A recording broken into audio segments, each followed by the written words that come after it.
this is Monster Loves You. It's just a cute little game where you are a monster. You are born and you learn to do monster things, and it's cute. There's gonna be a lot of text. It's not a lewd monster dating sim. Ugh.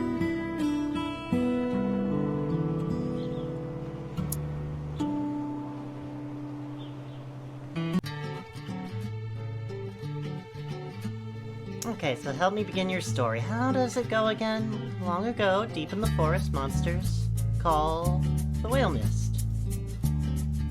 That's right. Long ago, nestled in the heart of the forest was the monster village of Omen. You were born from slime that holds the memory of monsters known for... And then we got a choice. Actions and attitude versus words and thought. You think I should go with the dude?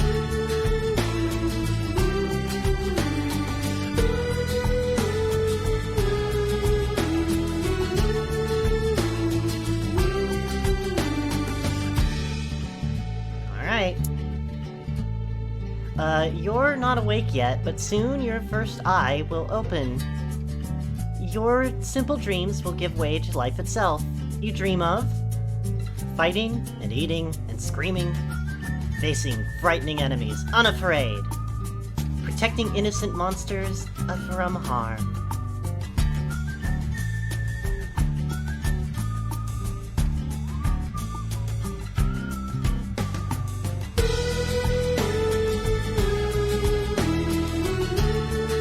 Oh, alright,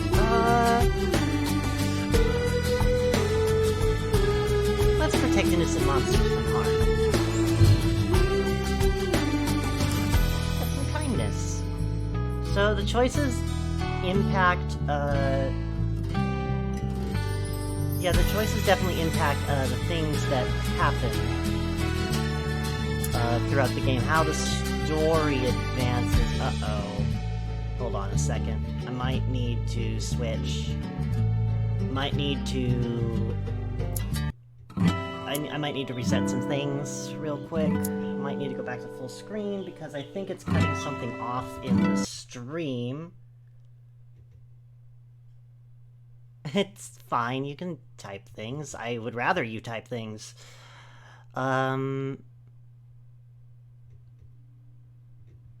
Sorry, just a sec. I just wanna really make sure that it's not... nothing's gonna get cut off.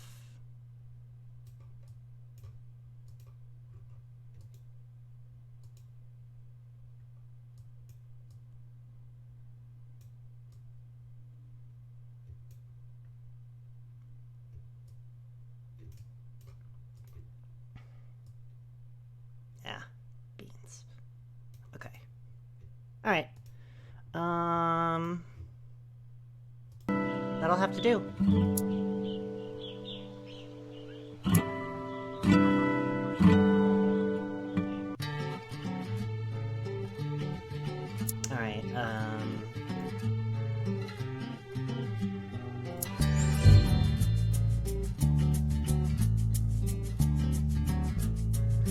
Alright, yeah, it's just at the bottom. There's some stuff that happens down on the bottom that I wanted to make sure wasn't getting cut off, but I think it's fine. Kindness is the genuine desire to help others without expectation of reward. Healers tend to be this kind, and are... yeah. Honest monsters are known for their truthfulness, loyalty, and commitment to justice. If you are known for honesty, others will trust you more. Your honesty score is 0 out of 100. Sometimes you need to be cruel. Can you bring yourself to tear a wolf apart with your claws to show you're a monster? How about its cubs? Your ferocity score is 0 out of 100. Cleverness, wit, brain. It's how strong your mind is and how well you can suss out nonviolent solutions to problems. And then bravery is your capacity to overcome fear and intimidation. One demonstrates bravery through courageous actions.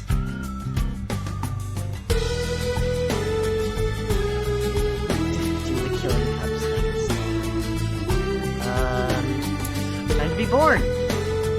You awaken in the searing season, when the sun shines strongly overhead. Onward. Your eye is open. You're a morsel, just barely born. You float in the spawning vat. Dozens of other morsels are exploring, flailing, and stealing food from each other. Do we want to try to swim? Or do we want to just float here a little longer?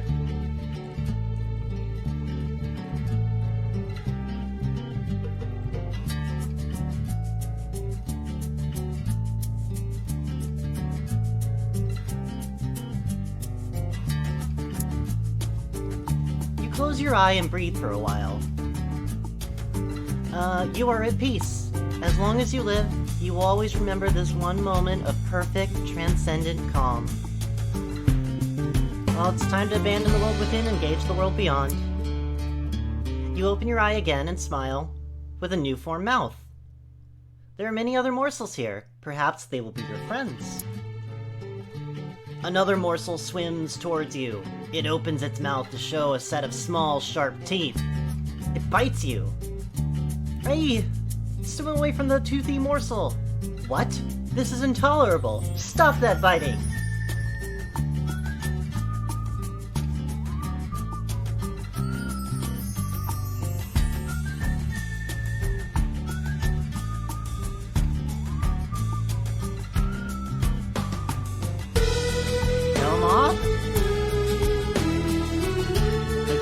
Pause, unable to believe that another morsel is trying to eat you. After a moment, you snap out of it and start to move again. Do we resist it? Do we #resist? Do we kill it? Or do we unite other morsels to repel the attack?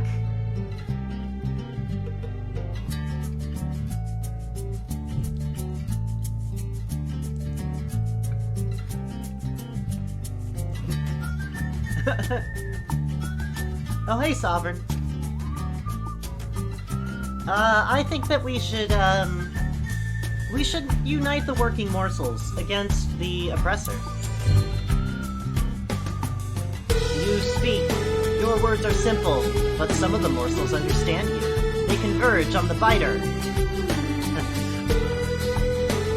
This aggression will not stand. Your tiny, slimy flotilla frightens the bad morsel away. It retreats to the far end of the spawning vat. Now time to patrol the vat and look for more trouble. Splash, splutter, splish, squeak. Another morsel is too weak to swim properly. It's sinking towards the bottom of the vat. Ignore it and swim on? Too bad, but these things happen. Or, oh no, that's terrible.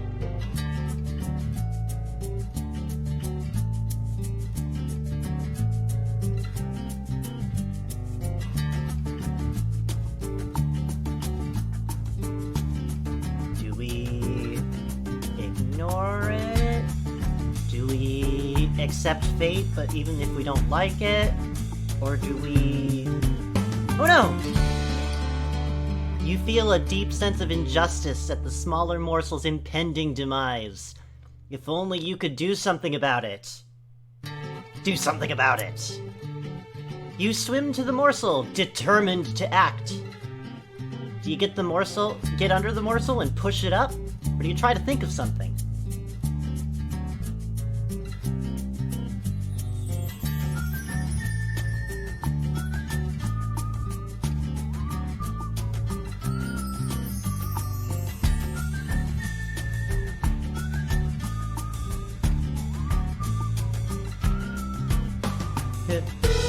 Alright. Sorry about the delay, you guys. I was kind of hoping to have somebody else on the call with me to, like, help me make these decisions so I didn't have to, like, wait for chat. But... whatever. You rack your newborn brain. Wait! There. Some animal bones and sticks, rotting at the bottom, half hidden beneath the slime clumps. We're gonna prop up the dying morsel. You swim to the bottom. Casting about, you gather some sticks and the long, curving ribs of a deer. Get them jammed together, good and tight, and the morsel's own dissolving body holds everything together well enough. Half of its body is above the surface of the slime.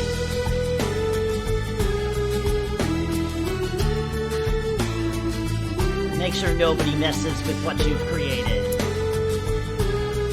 You swim in circles around the rescued morsel, keeping the cruel ones and biters away until your new friend begins to move and solidify. And then we're gonna help the morsel off the structure. As you do, you feel dizzy. That's a first. You've never been dizzy before. Everything goes green. Wake up. Your friend is gone, but not dead. Another morsel points to the edge of the spawning vat. While you slept, the weak one grew into a monsterling. Hooray for brains. You have grown too big for the spawning vat. You must move on to the next stage of life and become a monsterling. Got any advice, or no, don't grow up?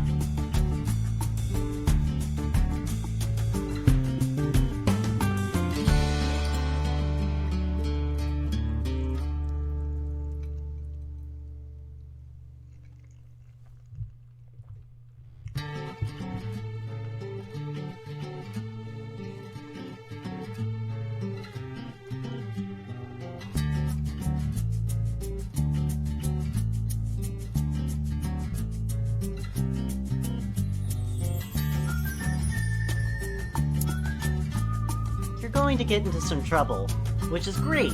Exercise your bravery, cleverness, ferocity, kindness, and honesty. What kind of monster will you be? Indeed, to the Brood Cave and adventure!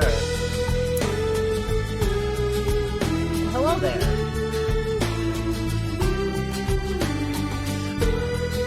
Hello, Brood Hyper 87. Time to adventure.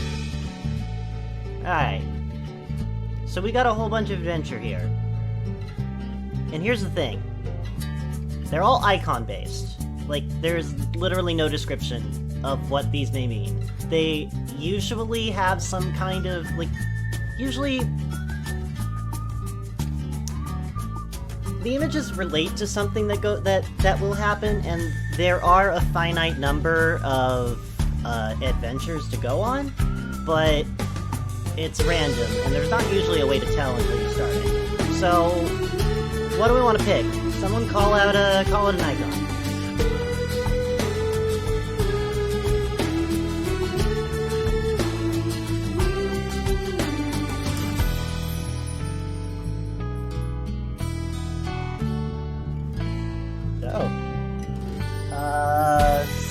Sovereign Pet Deer. Oh, shit, it is? Okay. You're gonna hear it not sound like anything for a second. I think that should make it better on your end.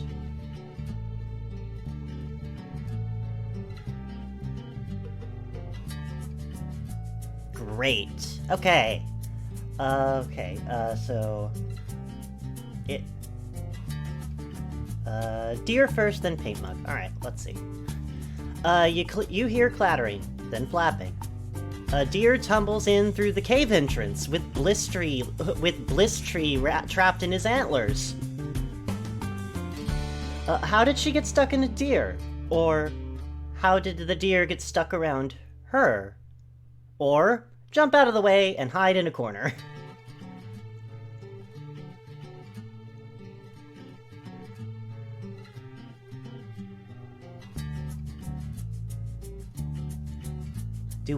Do we ponder the greater question of deer, or do we hide? We're gonna ask the hard questions. Deer and monsterlings are traditionally curious about each other. Blistry probably flew up and perched on him. Then things got crazy. Wrestle the deer to the ground, calm the deer, or joke's on Blistry, I'll rile up the deer.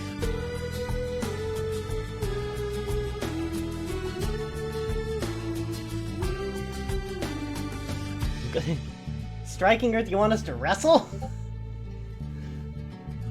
Also, hello.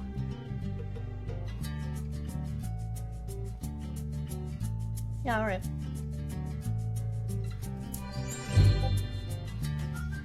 Ferocious and brave.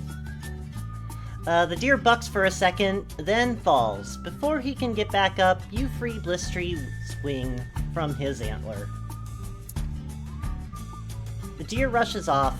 Blistry thanks you, then limps off to tend a pair of wounded wings. That scored us some bravery. We are at 15. Kindness is at 9. Ferocity is at 3. Pretty clever. We've got cleverness at 9. Honesty is also at 9. So right now, we're more brave than anything else. Alright, so next up was Paint Mug. A big ol' Hamrag comes to the cave with a box full of metal cans. He says, "It's Drink or Douse Day. These cans are full of what humans call a soda pop." Monsterlings drink soda pop? Bubbly liquid sugar? You bet. But they also like to see who can chug the most, or endure the most exploding metal cans at once. Drink! Show everyone your belly can hold the most soda pop, or douse! See how many exploding cans you can withstand.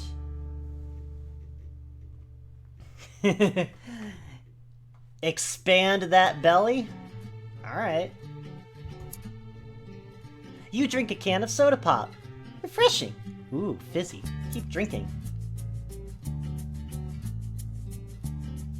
You drink another can of soda pop. Woohoo! These bubbles are building up in your belly. This is not a problem. Keep drinking.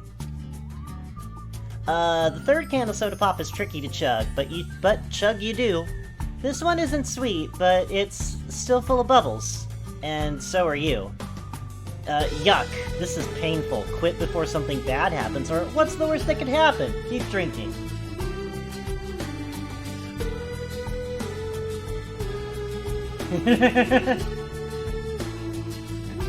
Y'all want us to stop drinking? Or do you want us to... Alright. Keep going, huh? Okay, gotta keep going and I gotta stop. I need a tiebreaker. Alright. Well, Hamrag's the big one. We're our own little thing here. Okay. Alright, keep drinking. Oh! We lost some cleverness, but we got braver and ferocity. Little bubbles are exploding inside of you. Gas is leaking from your hide with little squeaks, and your belly is swelling. You don't have room for more soda pop. Lie down and nap until the bloated feeling's gone, or jump up and down, shake things up, make some more room in there.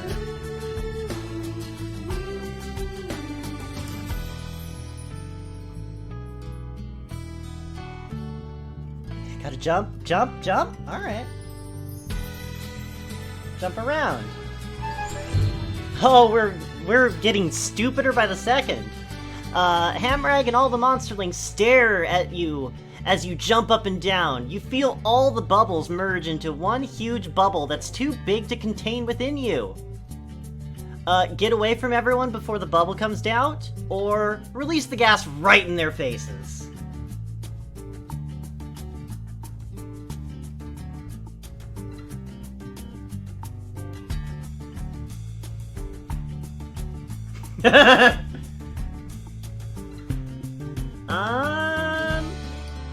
Well, yeah, striking with you do that regardless. I'm gonna say that we're gonna do the first one because the first two people who responded, said that. We got some kindness. You stumble out of the cave and find yourself face to face with the Scapegoat. The what? Run and hide, quick! Burp right in the goat's stupid face. It's the Scapegoat. What? Oh, you want the what, huh? Okay. Okay, that's one for the what. The what? Oh, burp at the goat, the what, and the what. Oh, well, it's 3-1. No time for that now! Okay. I take it we're, gonna burp in that goat's stupid face, aren't we?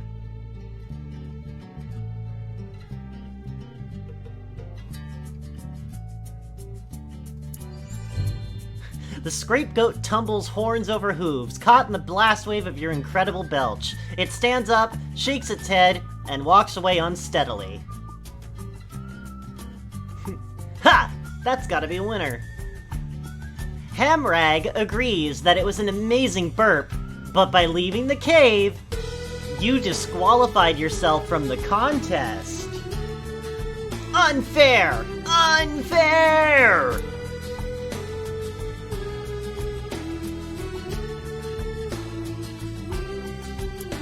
Alright, what now?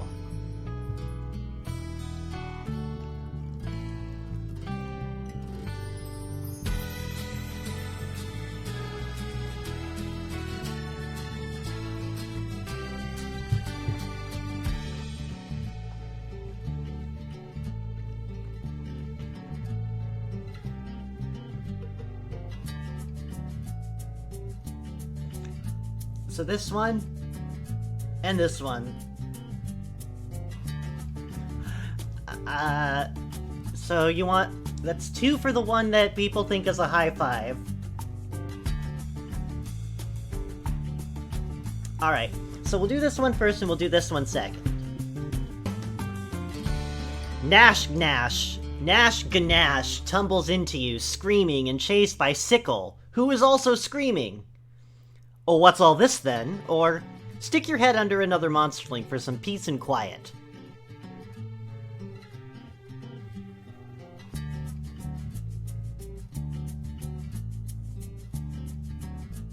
Oi, Gulp, what's all this then? Yeah, I like that choice, but... yeah, we'll do it. Nash and Sickle are trying to make each other's ears bleed by screaming. Sickle is winning, and Nash is running. Protect Nash. Make Sickle stop. Ask them, politely of course, to stop screaming. What fun! Join in.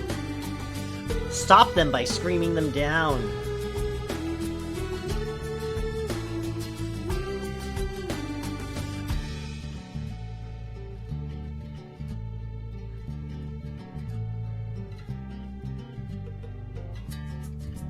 Maid, I don't know what that one goes for.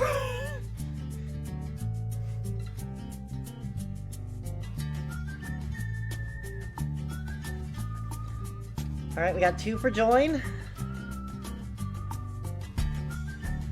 And I guess that's gonna be it. We're gonna join in. As you add your screams to theirs, other monsterlings turn and listen. You seem to have created a weird 3-part horrible harmony.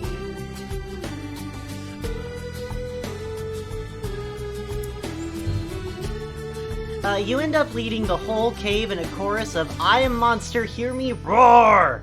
Complete with roar roar roaring! You're not sure who won, but everybody's ears lost.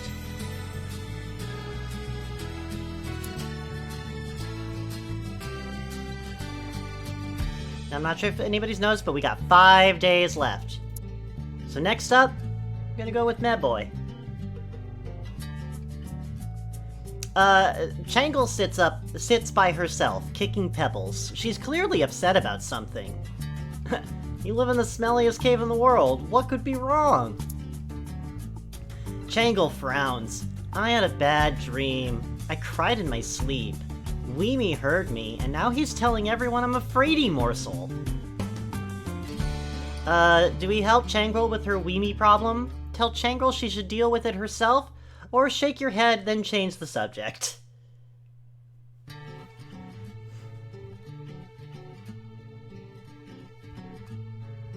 Gonna help her with her Weemy problem?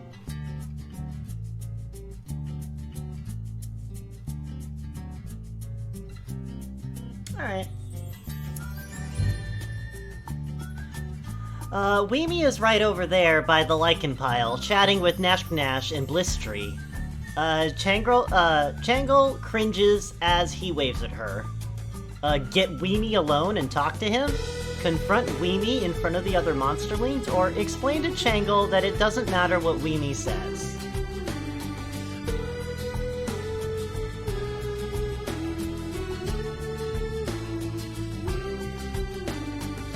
Confront him in front of everybody?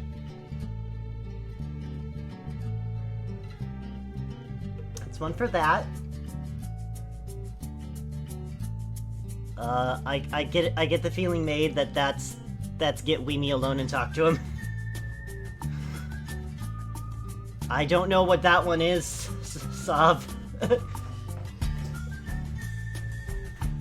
Kill Jester. Okay, that's 2 for confront, 1 for get Weenie alone. I think that leaves Strike and Earth. What do you think we should do? If you say get him alone, then I'll have to do it to coin flip. If you say confront, then I'll have to confront him. Well, it's not really a tie, but everybody came in out of order, so I feel like it's only fair.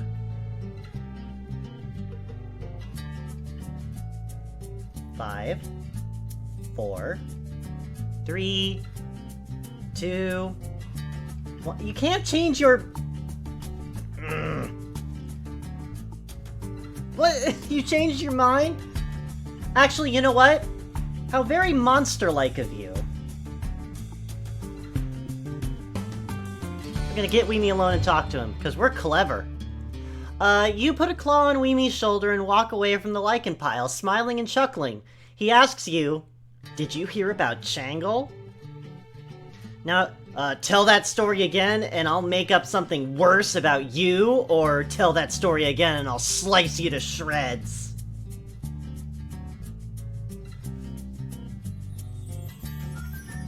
Oh, hi, Chai. We're trying to see if we're going to, Weemie here is bullying Changle because she had a bad dream and he caught her crying in her sleep. So he's spreading rumors that she's a scaredy morsel. So do we threaten him? Do we threaten his reputation, or do we threaten his physical health?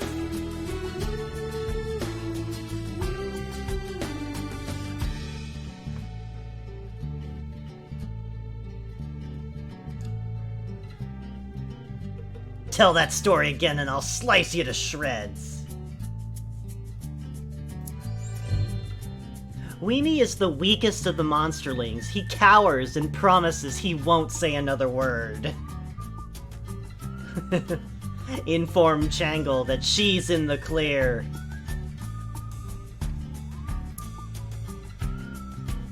Yeah, right now we're at 30 bravery. 7 cleverness, we're kinda dumb. We're at 45 ferocity. 9 honesty.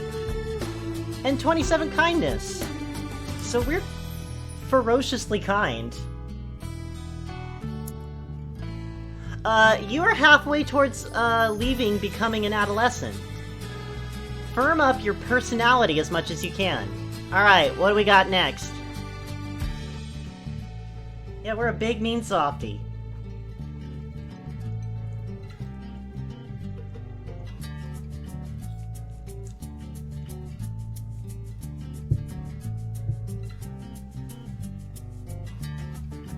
Well, shit. There's this, so we heard this one, this one, this one. Yeah? Someone's gotta break this 3-way tie, and I think it's gotta be made.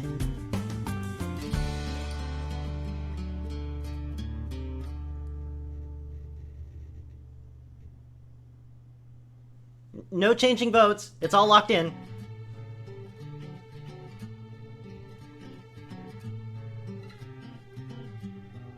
What? Dog and wolf? That's a different one! You can't vote for the 4th one!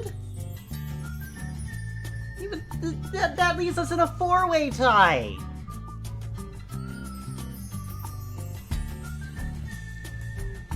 Oh, you zoned out? Well, then that means we should do this one.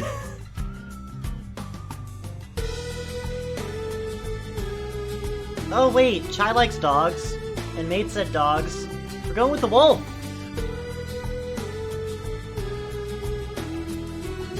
Suddenly a fox runs into the cave, which is not a wolf or a dog. It yips, looks over its shoulder, and runs behind a big rock. Is that snarling and growling outside as well? Oh. Judging by the commotion, yes. There's a pack of wolves in hot pursuit. They seem reluctant to come into a cave full of monsters, even little ones like you. Do we get all the monsterlings to make noise and scare the wolves away? Get the fox to run from behind the rock, or run out and attack the wolves.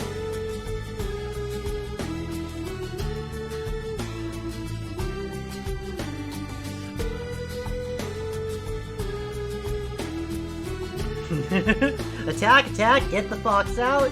Fox? Okay, that's another tie. Maid, you gotta break this tie. Well, shit!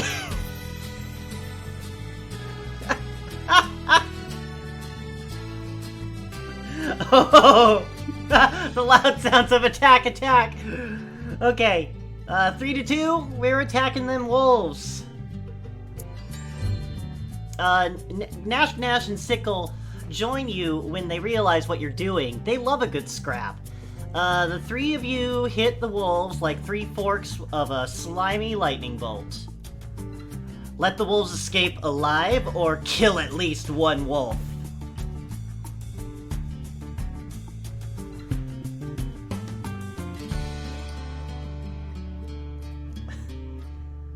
One for spare, one for kill. One for live, 2 for spare, 2 for just kill. Oh my god. Once again, it's 3-2, and I think it's along the same lines. You, Sickle, and Nash Nash have a delicious meal. The fear makes wolf flesh taste even better. When you return to the cave, the fox is long gone.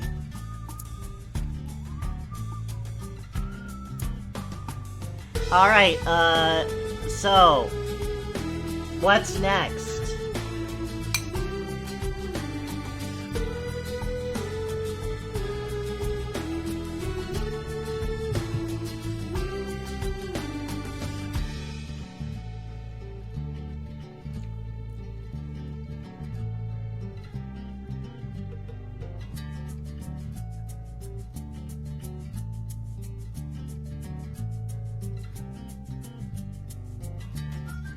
Two for drums, 3 for drums.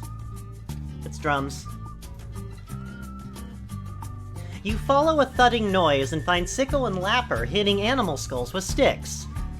Nash stands to one side, judging their performance.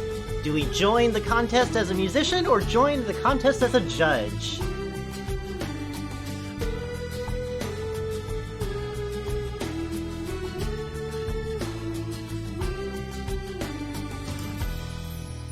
Alright. 2 for musician, 1 for judge.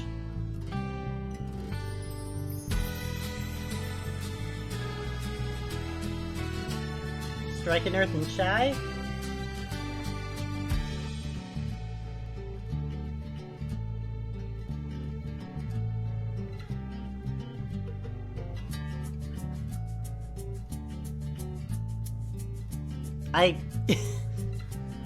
More music? Is that musician or judge?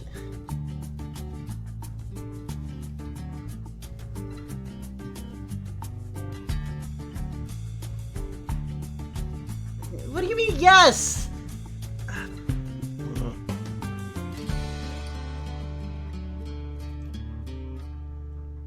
Alright, thank you, Chai. Nash walks this way and that, watching as you take your position behind the skull of a bear. You think she's looking for weakness. Play with care and skill? Or who cares about skill? Play from the heart.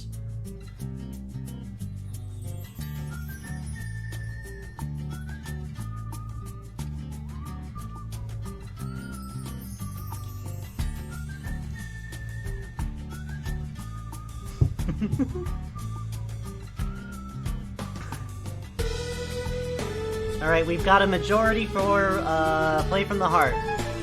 Oh! You drum as hard as you possibly can, your sticks break and the skull shatters. Lapper and Sickle yelp in pain. But Nash Nash likes it. Keep drumming with broken sticks, or stop drumming and accept your victory.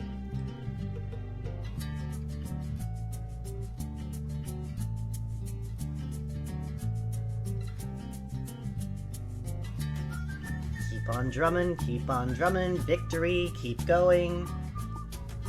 Simple majority says keep going. Siskel and Lapper yell for you to stop, but you hammer your broken sticks on the floor of the cave again and again.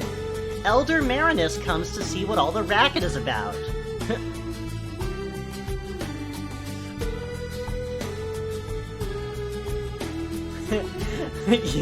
Yeah, we're making a, we're definitely making a Meg White, monster. Keep drumming and start singing! Oh. Elder Marinus watches you for a while, says something about your musical skills, and walked away. What did she say? Hi, Tuttle! Something about memorably excruciating, but you're not sure exactly. You couldn't really hear her over all the noise. Alright. What next? I mean, it's not a knife, but okay. But bye, Chai!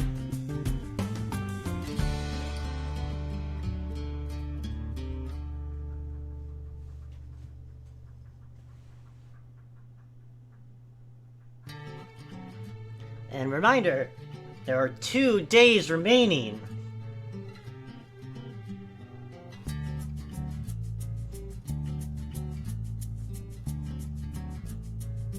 What? No, it's not, Chai. That's not a good one, Chai. You're not bi.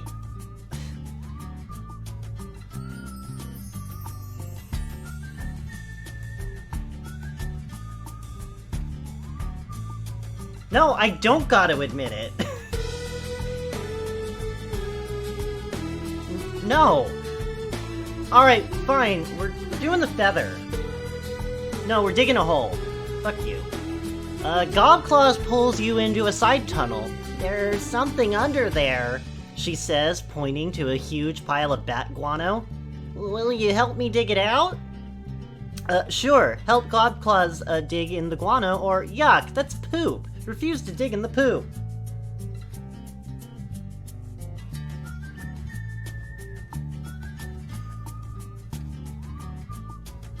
So a sure and a no. And a no. So, okay, 2 for no, 1 for yes.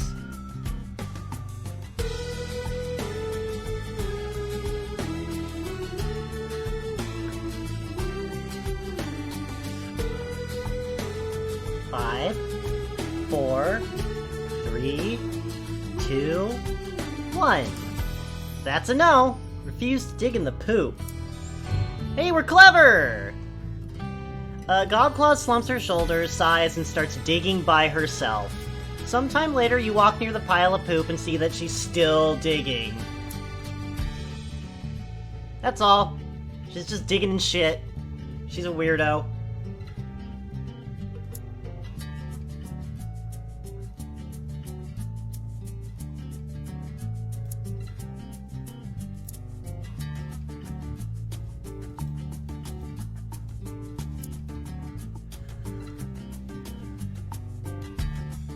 Alright, this is the last one until we get something.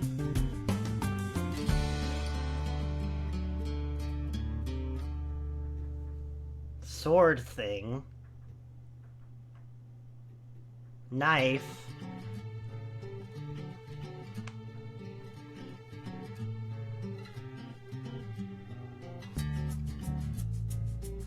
Maid?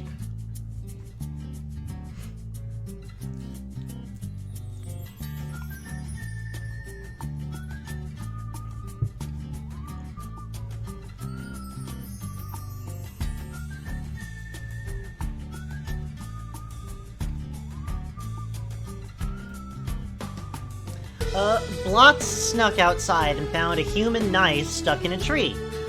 It's shiny, sharp, and scary. He starts swinging it around, quote-unquote, like a human would. Maybe you should stop him from waving that thing around? Just stay away, it's dangerous? Or dangerous schmangerous, take it for yourself?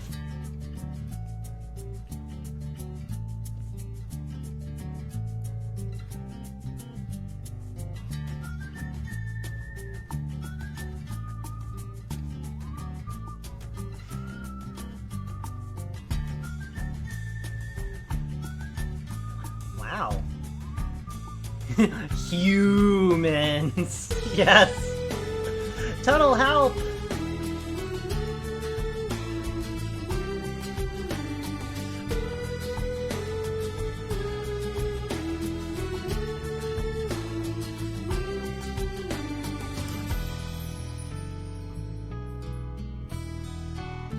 It doesn't matter. What do we do?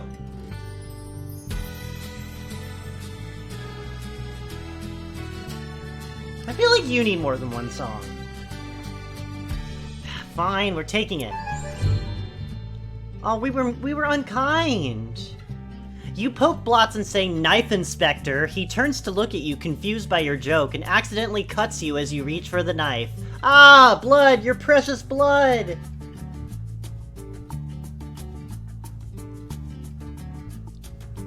Ouch, enough. Quit trying to take the knife, or firmly take the knife.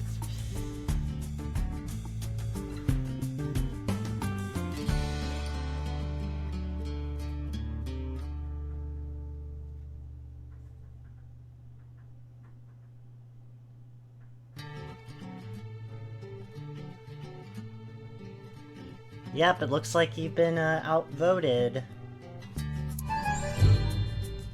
You wince a little, clench your bloody paw, and try to take the knife again. Blotz jerks away, and somehow you get jabbed with the sharp point of the blade.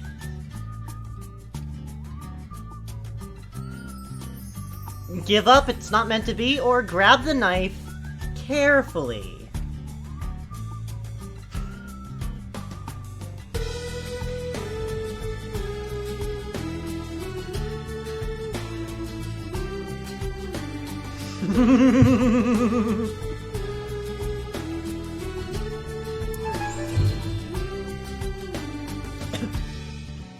Blotz screams a little and tries to keep away the blade from you, keep the blade away from you, but somehow you end up with an oozing cut across your belly.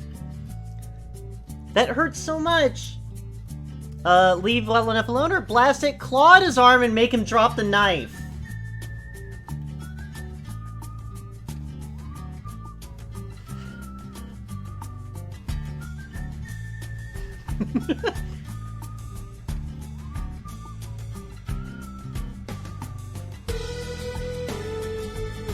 Oh, well, that's 2 for leave him alone. I don't know.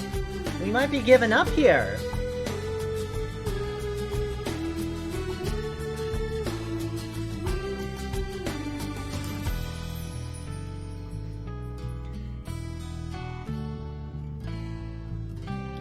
Get knife. Uh-oh.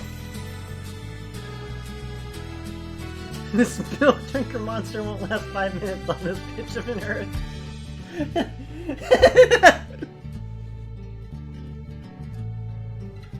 A bleeding death, you're right. Well, we've got a tie now. Unless Striking Earth pipes up, I'm going to have to flip a coin.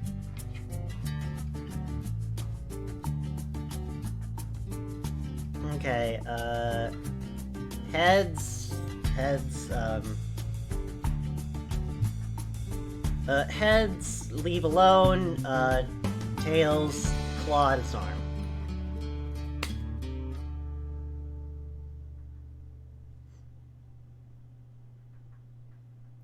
Take knife.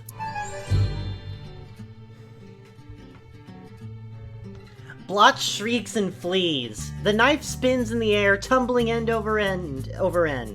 A glittering, sharp bauble. Quit while you're ahead and leave it be, or catch it in the air.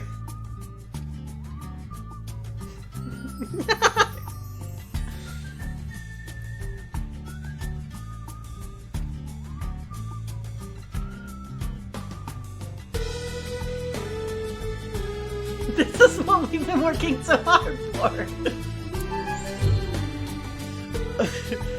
Oh shit, our cleverness is zeroed. You jump and reach and grab at as it bounces off your paw and comes right at your eye. Aye. What happened? What's that coming out of you? Something is leaking out of your head. Is it your brain? Leak some of your personality onto the floor of the cave. Well, you wake up with a slimy, bloody bandage wrapped around your head. The other monsterlings tell you the spine doctor came and shoved most of your brain back in. And what happened to the rest? Blistery chuckles and points at the damp light of the cave floor. Rats dragged it away and ate it. Everybody laughs, except you. It just doesn't seem funny.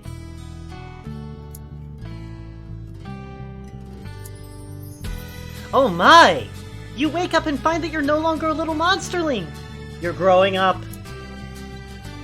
Elder Marinus calls the oldest monsterlings to gather in a group. You are one of the oldest ones now, so you should join them. She looks grave. Go with Elder Marinus, or hide and watch and see what's going on.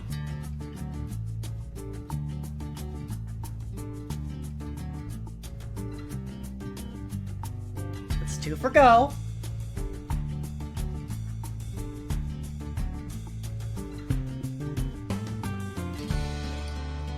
Three for go, and majority rules. Marinus shuffles down the long tunnel, turning this way and that among dozens of forking passages. We keep going. Okay, Marinus stops in a warm, humid chamber with a pit in the floor. She points to the pit, which seethes with thick mist. Jump right in, or wait for her to make you go.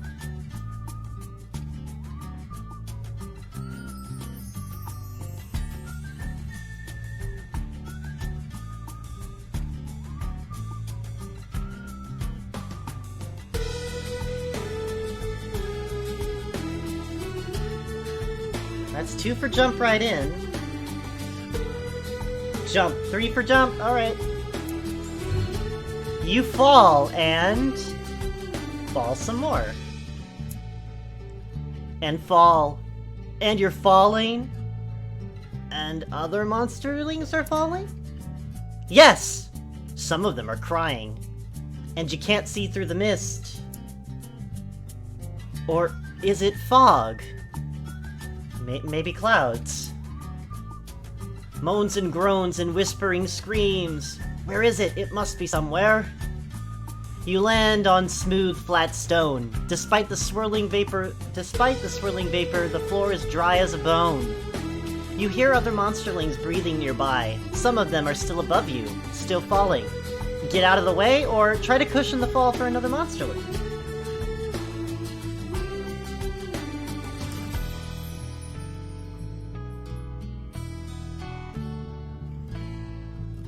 One for cushion, 1 for out of the way.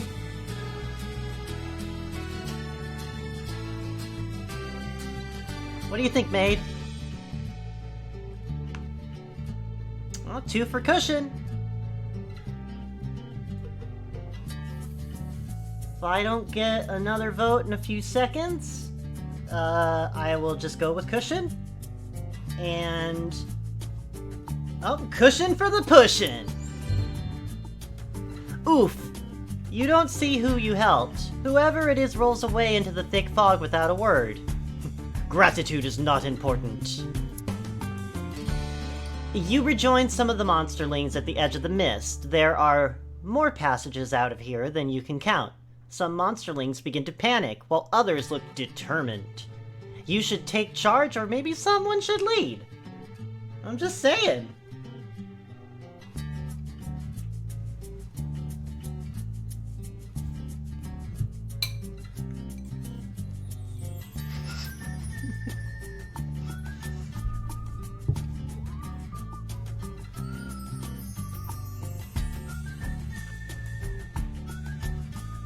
So Tuttle wants us to take a knife. And then we got one for lead and one for take charge. Some suggest a leader and one for take charge. Oh, Tuttle wants us to take charge. Maid?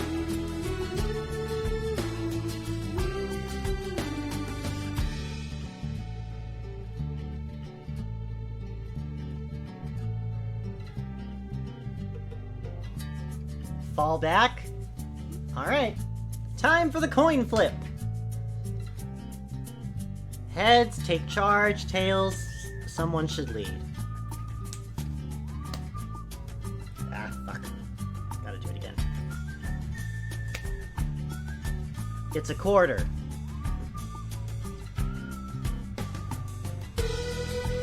You should take charge! The other monsterlings watch you, curious. Lead the way personally? Slash the others to show them you're in charge? Or help everyone work together?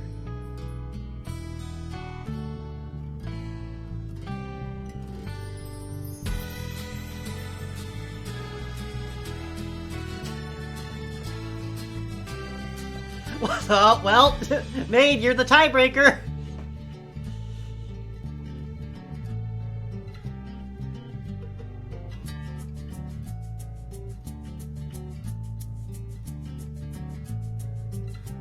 I'm sorry!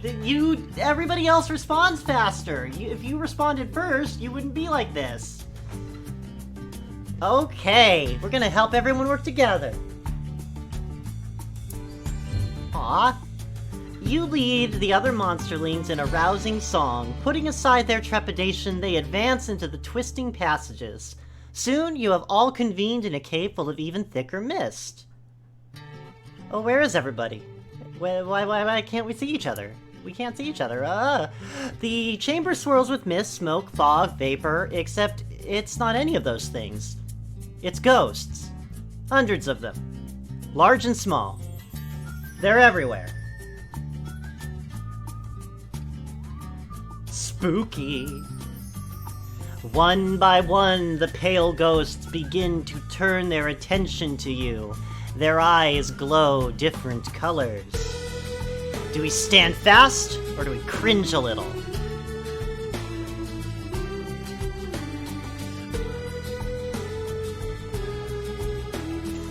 Stand fast, stand fast. I'm going to assume that's cringe, because Tuttle seems scared. Alright, we got a tie! Time for the quarter! This time, Heads is gonna be cringe and Tails is gonna be stand fast.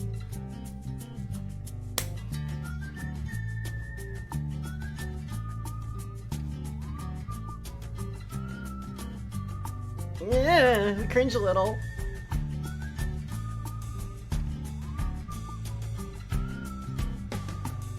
The ghosts speak in many voices, all hollow and distant, all in unison. They ask you, do you fear? Yes, this is scary. Attack them or wait and say nothing.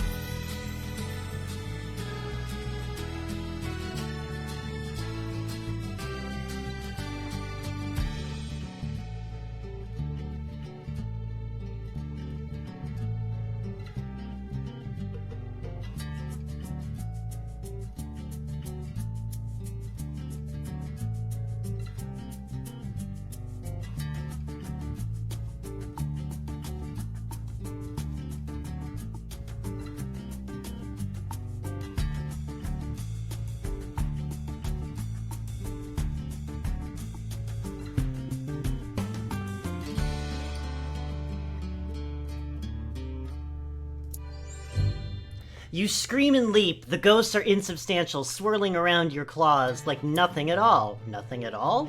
Nothing at all. Stupid spectral monsters. They laugh at you and prove that they're not entirely untouchable. Thin tendrils of mist circle your throat and begin to squeeze. pass out. End of Monsterlinghood. Here's our results. Who you have? We're actually pretty damn brave. We're extremely ferocious. We're dumb as bricks. We're a little honest, and we're kind of kind.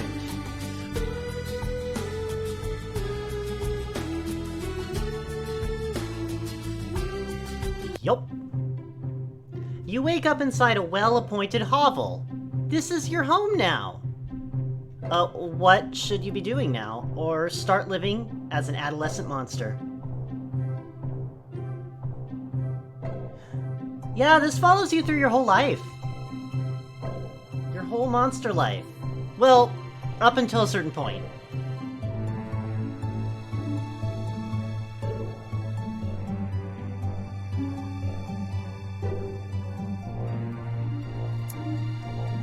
Oh man, here we are!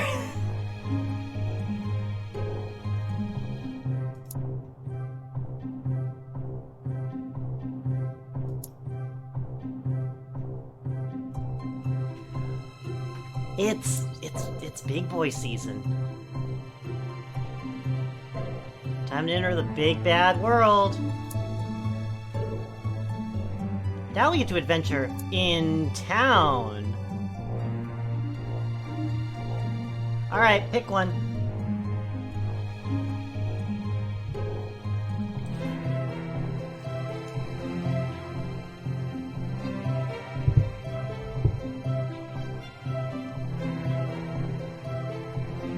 Chicken, Morningside, drumstick.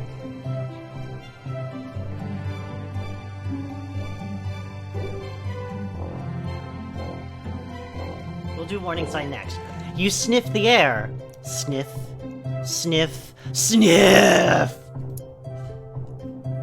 Could that be frosting? Blotz greets you in Nashknash with a fluffy pink cake. Nashknash says, Blotz says he stole this from a human child. How do you three share it?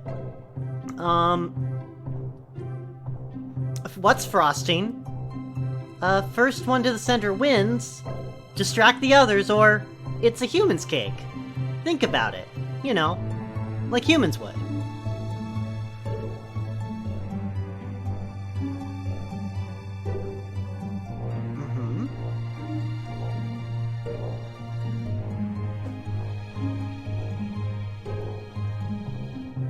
Alright, it's 2 for first to the center wins.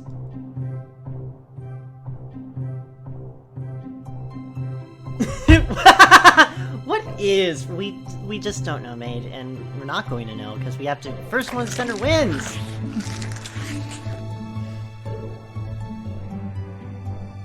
The 3 of you circle the cake and plunge your faces in, eating until the plate's clean. Then you eat the plate.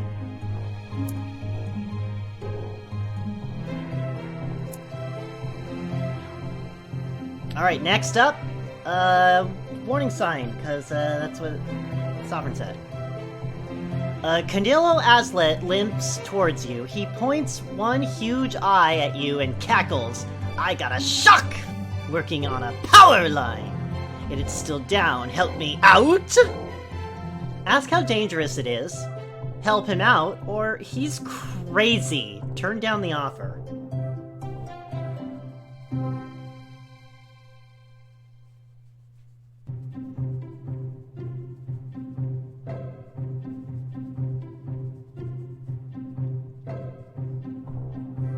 Alright, help him out, ask how dangerous, help him out? You want to meet Powerline, huh? And,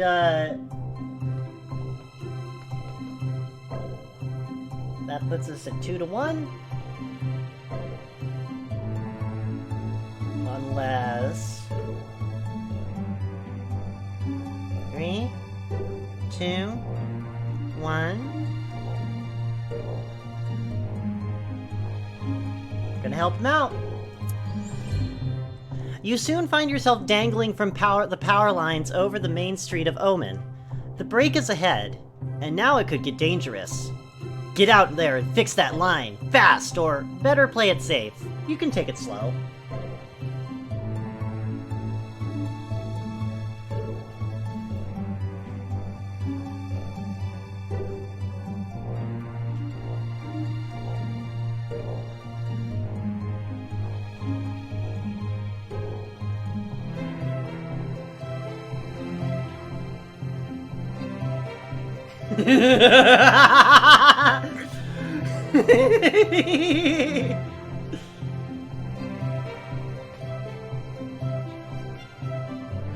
Alright, that's another tie.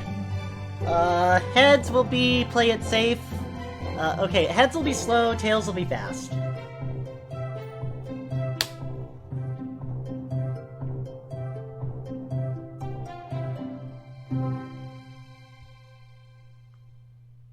You know who's in a rush? Not us. You help patch the power line before much more electrical fluid leaks out. It's not easy, but you manage to avoid getting any of the fluid on yourself.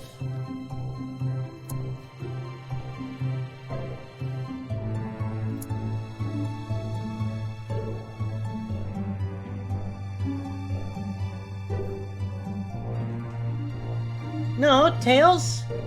No, Tails won once. Also, I haven't flipped the coin 5 times. And for being the only one paying attention, Tuttle gets his pick, Rocks. Oh boy, Smark set up a human chess set. You sit down to play. You don't know the rules, but a smart monster like you should be able to figure something out. So ask Smark how to play, or play.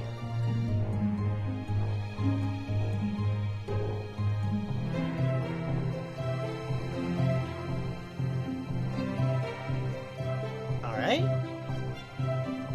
Okay. 1 for play, 1 to ask, 2 to play, what do you say, maid?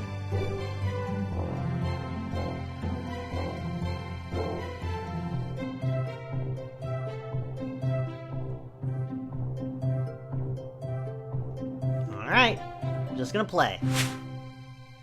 Smark picks the 16 short pieces, and you get the 16 ones with different shapes.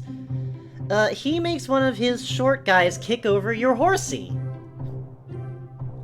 Use the Inferno Gambit. Set the board on fire. Dragon Defense. Blow Smark's pieces off the board. Feet of Clay. Glue Smark's pieces to the board. Avalanche Attack. Kick the board over.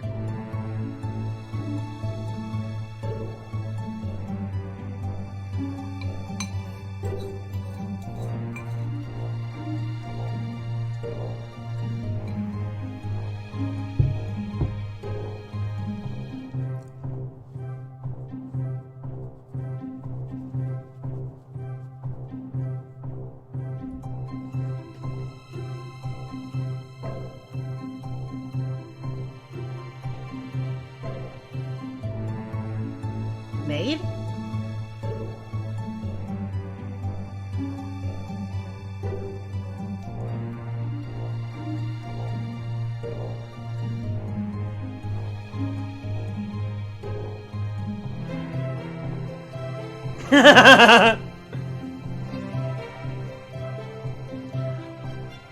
Alright, well, 1 vote for Burn It Down, 1 vote for Inferno Gambit, 1 vote for Dragon Defense, 2 votes for Avalanche Attack. Actually, it's 5 votes for Dragon Defense, because I'm doing the Dragon Defense. Me! I'm the voter!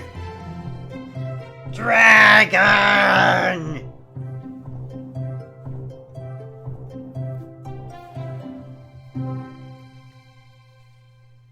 Hey, I've had 5 votes this whole time.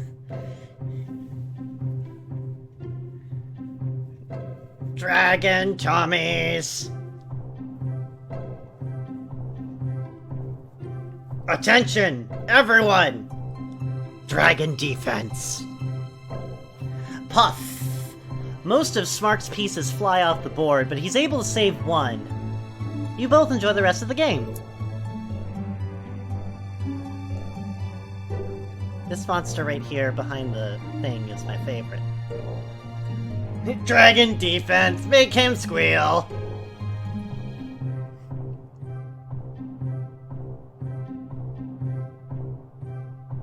Let's see here, This one here is, Sovereign. Sorry, you can't see my mouse. The red one in the front, back there...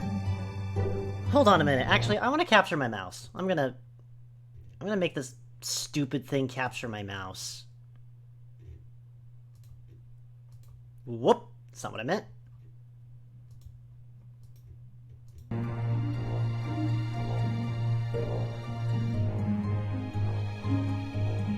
Okay. I think you can see me now. Yeah, you can. Okay. This one here's Sovereign. This one's Maid. This one is Tuttle. And this one's Rod.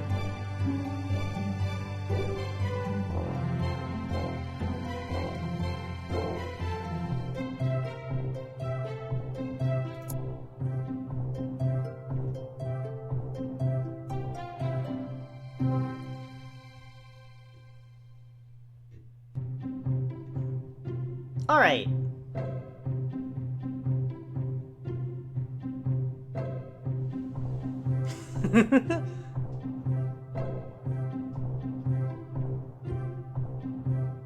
Sorry, Tuttle.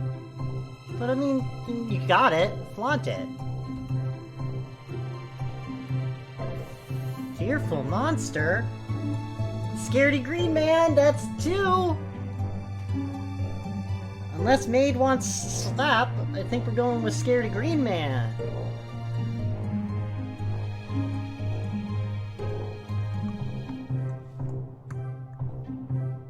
Scaredy Green Man it is!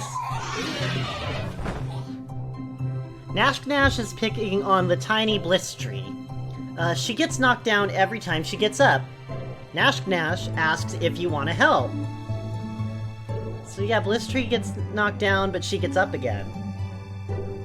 Ask why is she doing that to Bliss Tree? Walk away, Nashk is insane. Help Nashk hurt Bliss Tree, or I'd rather fight you, Nashk!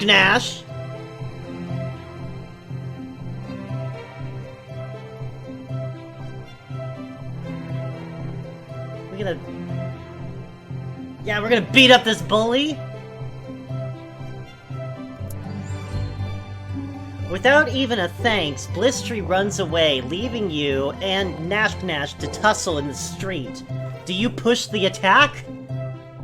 Yes, claw, bite, kick, or no. Bliss Tree's safe.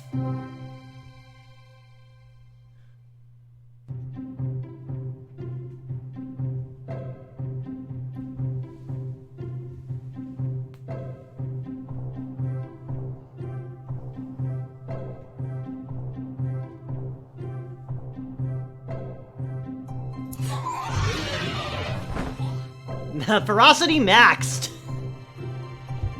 Nashk is savage, but she's tired herself out, and you're full of energy. You beat Nashk to a pulp. Nashk pants... impressive.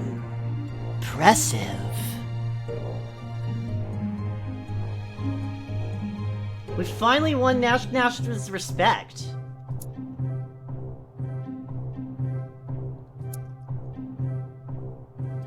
So our ferocity score is currently 100 out of 100.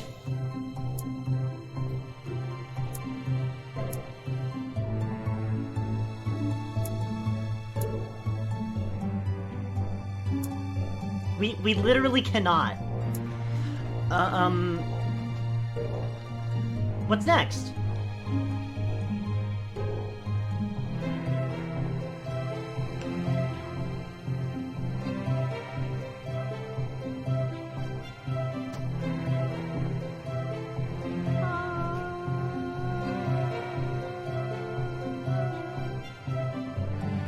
Oh, this one? Okay, singing and Big Mouth.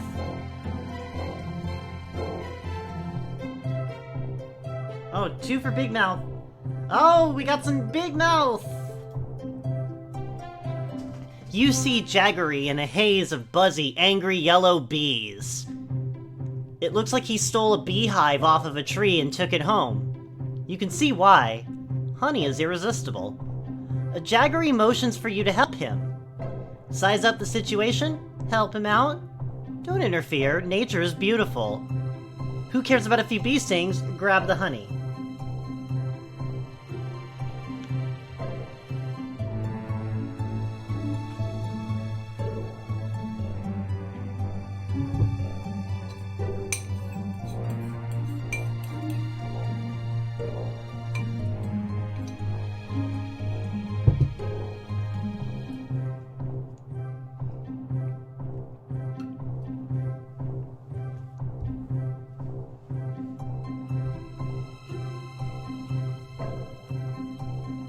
That's fine, maid. Alright, well that's 2 for don't interfere.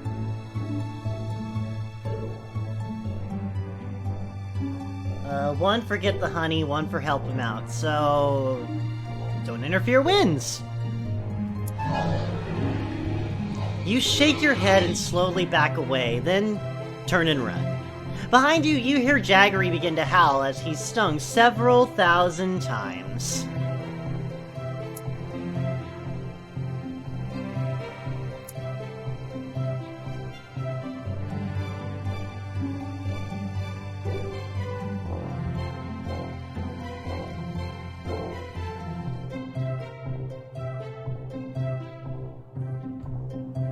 What next?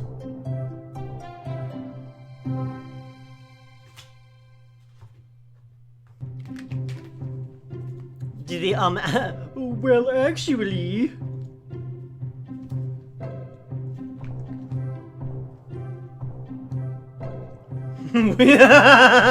You're right, we don't deserve to sing after that display of cowardice.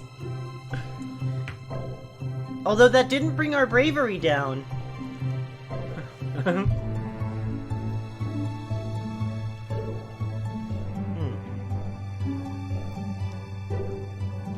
Greedblitz walks past your stew.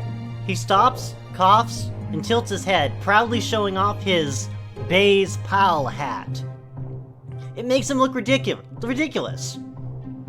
What's Bay's Pal? Ask him about the hat. Be polite and non-committal, or tell him it looks spectacular. It doesn't.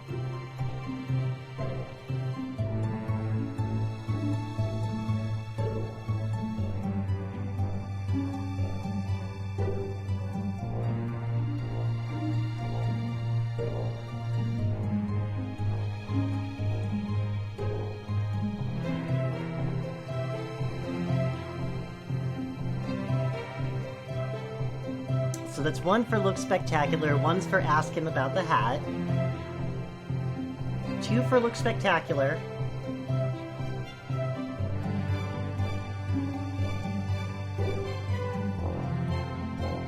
Anything to add, maid?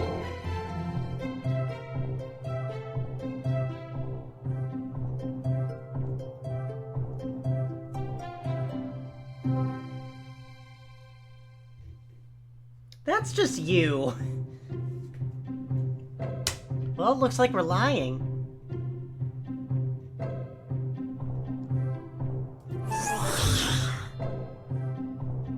You tell him it makes him look as smart as a human.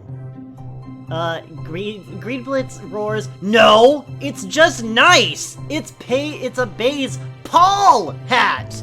and stalks away.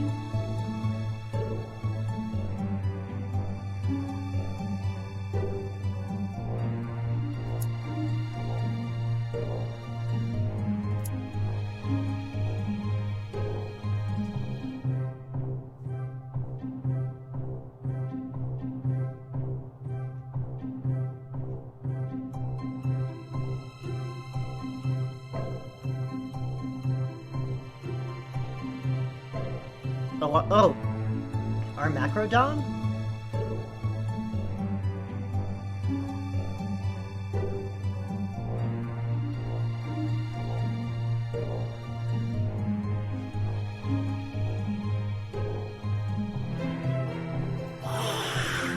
Outside your house, Nashganash charges from a nearby bush and sends you tumbling. "Challenge!" she screams at the top of her voice. "It's on!" Leap at her and crush her? Square off and wait for Nashganash to make a mistake? take turns slapping each other, or decline her challenge.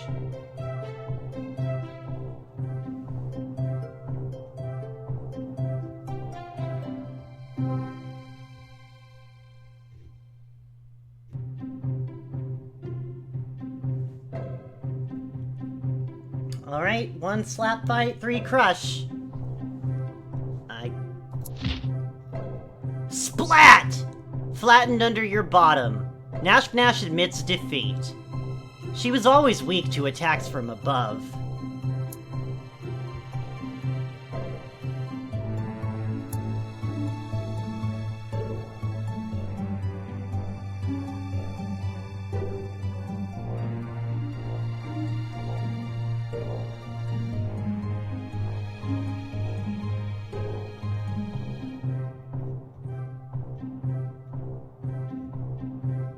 It's true, we've established our dominance, we can now sing. Holy shit, maid, thank you!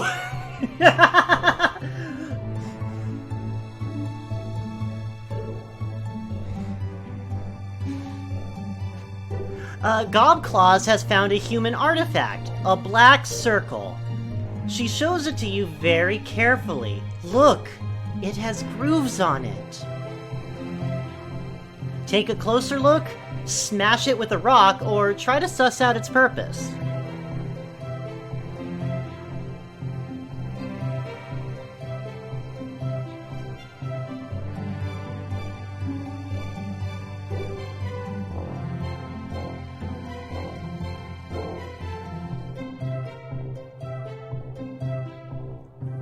Two for look.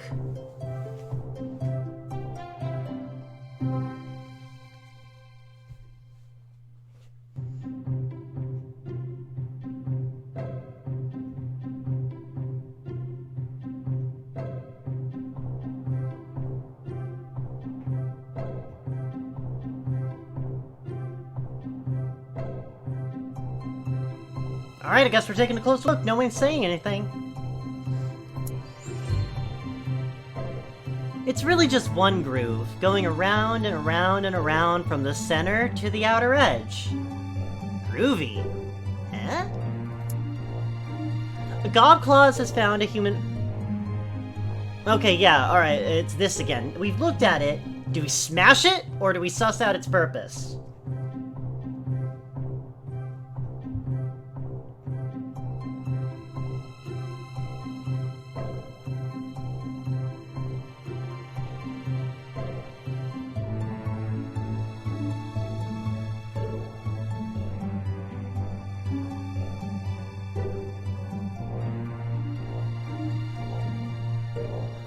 Got 2 susses.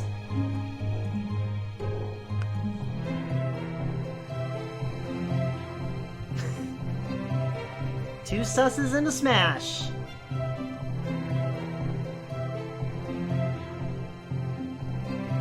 Yeah, it does seem sus, so let's sus. You hold up the black circle, looking at it, tapping it with your claws, and tasting it with your tongue. Gobclaw says, I already tried that. It must be a hat. Put it on your head. Or, it's a human weapon. Get rid of it.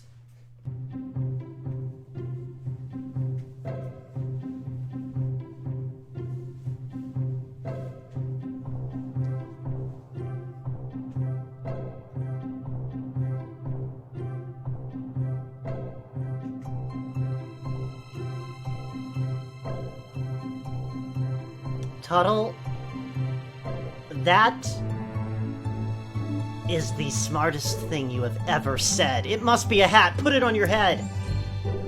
The other monsters are impressed by your impromptu fashion show. Gobclaws thanks you as she takes back her new hat and waddles away.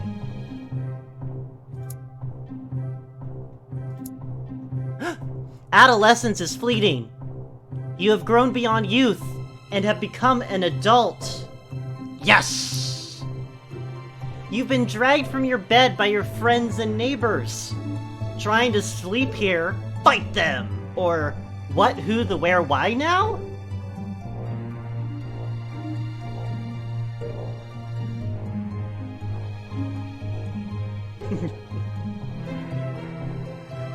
Maid, we're both over 30. Alright. We're at another tie.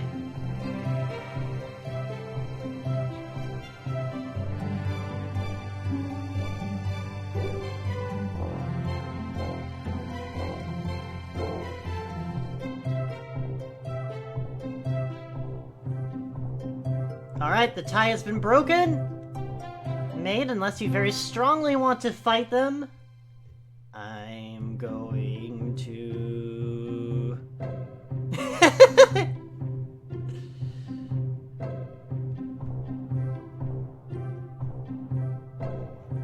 Oh, whoa, wait, are you saying we should fight them, Maid?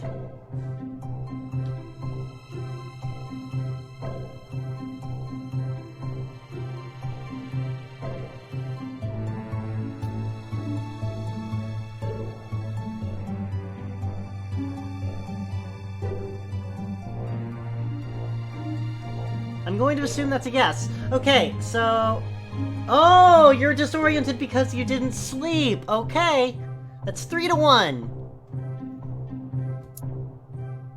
They tell you it's time to grow up. You're taken into the woods. The neighbors throw you into the center of a great circle of monsters, all older than you. They whisper to each other, then look at you, then whisper some more. Get on getting on? The monsters murmur and mutter, spit and snarl. They are deciding what best defines you as a monster. Wait patiently, yell at them to hurry up, or take a nap.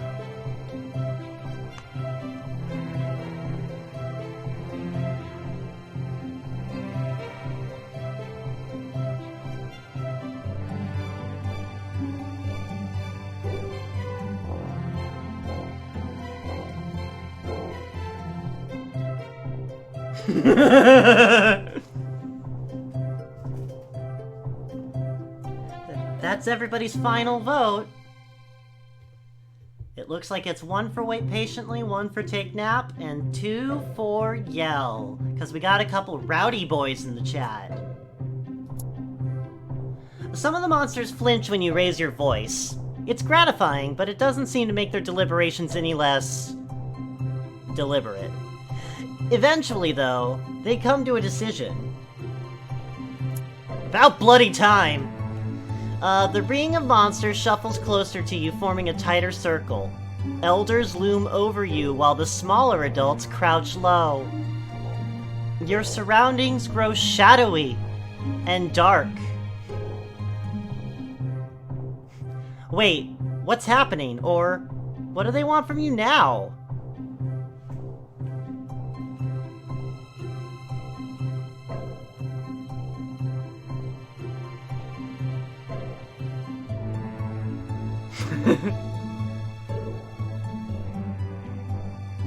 No, one's got an exclamation point in it.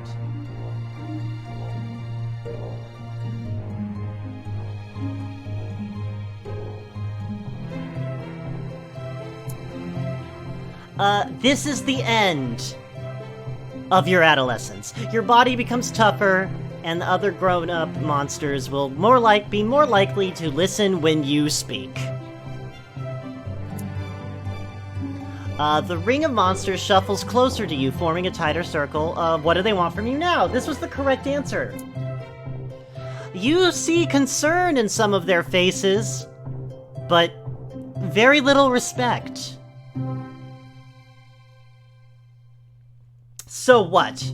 Does a monster need respect to grow up? Or wait for them to assign you a task?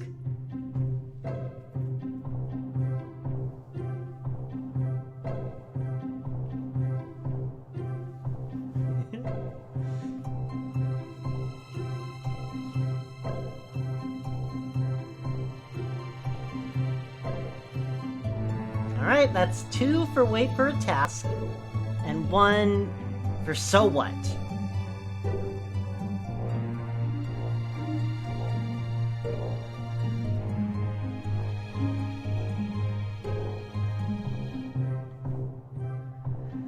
Oh, looks like we got a tie again, so... Right. Heads, so what? Tails, wait.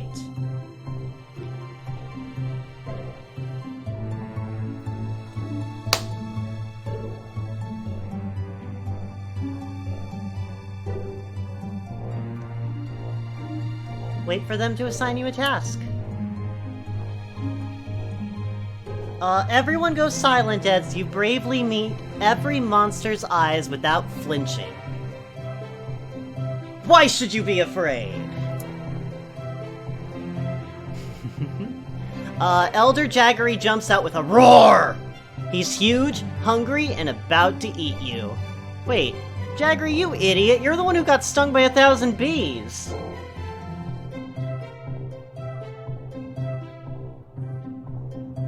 Fight! Fight! Run!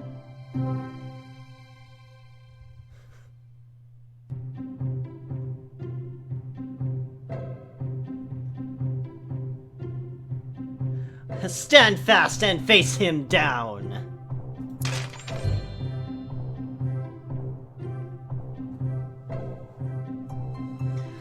You wait calmly for Jaggery. He opens his maw wide enough to eat you up in one bite, then gives you a silly little kiss. Everyone cheers! Bask in respect for your bravery.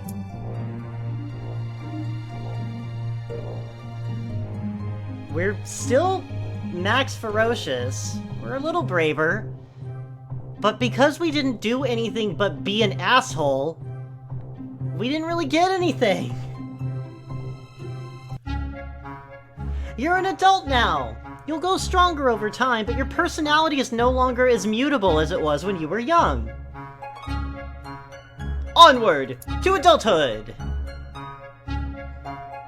Do we want to politic with monsters or explore the Whale Mist?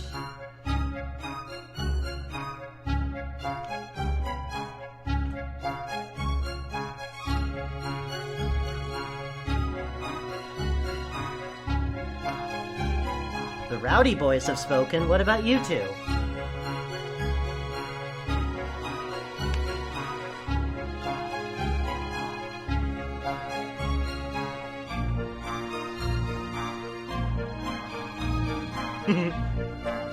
Maid?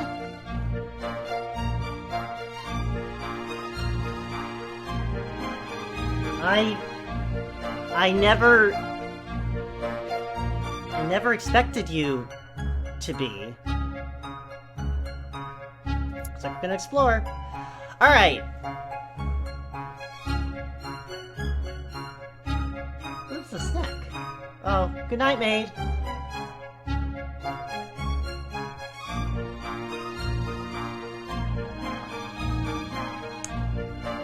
Don't worry, I'll take your vote, maid.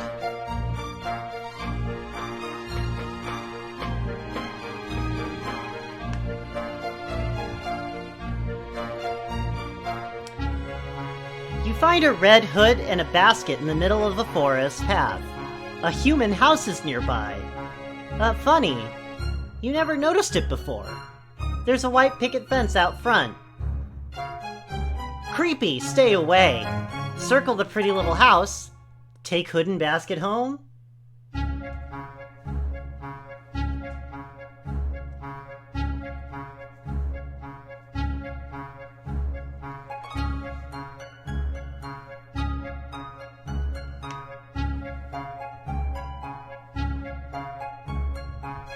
What say ye, Tuttle? Ah. They're too damaged to be considered proper artifacts, but they're interesting. Nash will probably eat them the next time she drops by.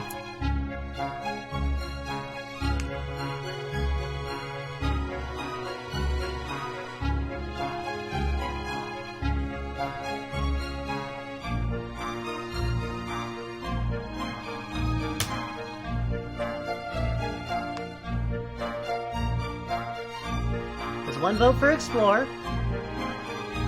2 votes for Explore.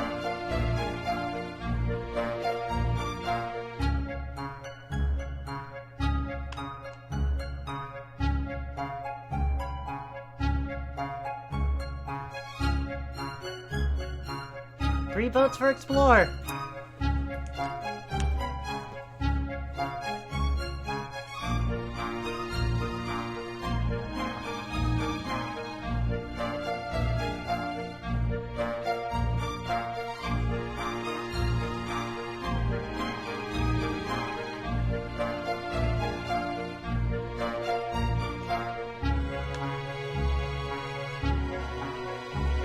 That's one vote for Goat.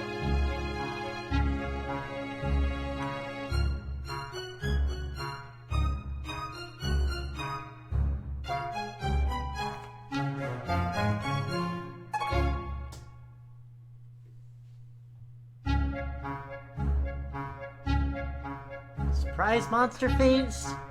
Goat.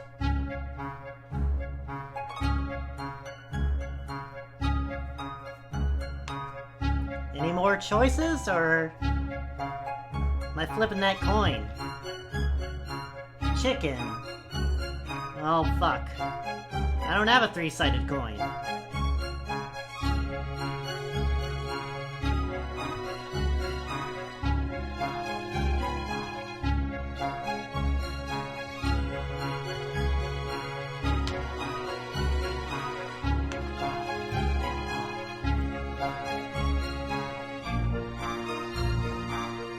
Nah, I've got a better idea. I have 3 marbles. Red, yellow, and blue. Let's see here. Sovereign gets to be red. Tuttle gets to be yellow. Rock gets to be blue. Alright, I'm gonna shake them up.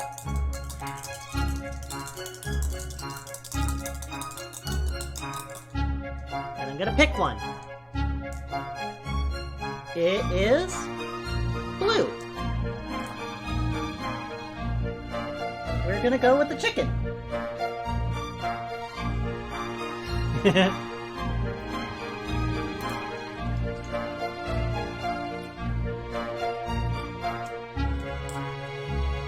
Yeah, I'm calling you, Yella. What are you gonna do about it?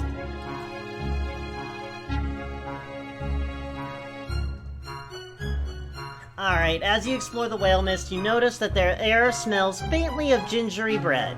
There, ahead, there's a flock of very fat birds pecking a trail of crumbs that winds through the trees. Try the crumbs, follow the trail of the birds and crumbs, or chase the birds away.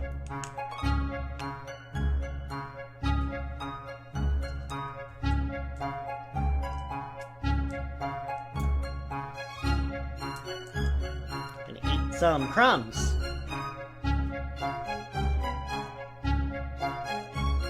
Tuttle's too yellow to answer. They almost taste like a last resort. You're not starving, but if you were, they might taste better.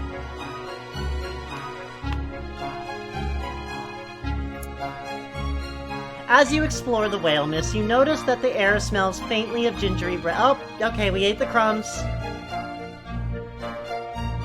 Tuttle, you actually do get to do it. We get to... Yeah, it was! We get to eat the crumbs and follow it! This is a game that likes to surprise you. It leads along twisting paths you never knew existed. Deep in the forest, you come across a rickety human house with smells of baked goods. You hear human speech. 2 children are babbling nearby. Examine the children. Wait for the children to leave the baked house. Eat one of the children. When will you get a chance like this again? Or, humans are pretty dangerous. Leave it alone.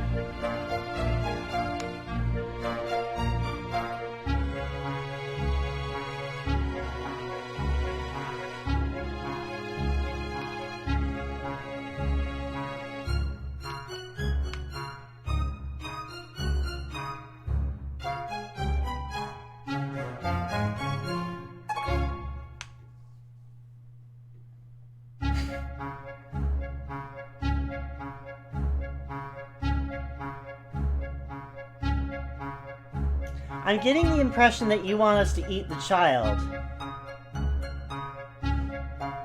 The rowdy boys want the child to be eaten, and Sovereign is quiet. And through his centrism, a child has been eaten. The children emerge from the house as it begins to burn. The girl looks back as an older human starts to scream inside, and you make your move. The boy is too slow and tired to respond. Oh yes, so delicious, so very good, such a rare treat! The girl turns back as her brother's hand slips out of hers. She sees you. She blinks, not sure whether you're real or not. Do you let her go, or continue the meal before she can react?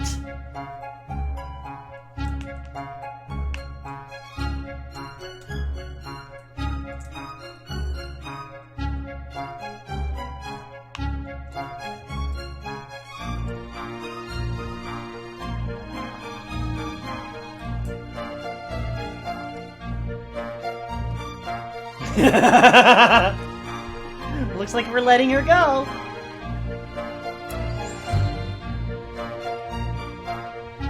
When you return to Omen, you give the first 10 monsters you see a little present. 1 toe each.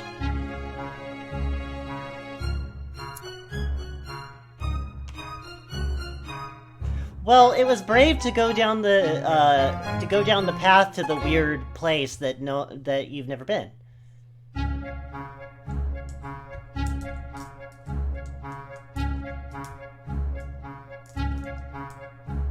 Politic.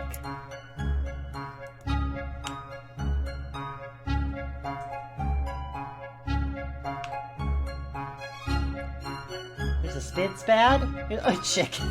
You always want the chicken!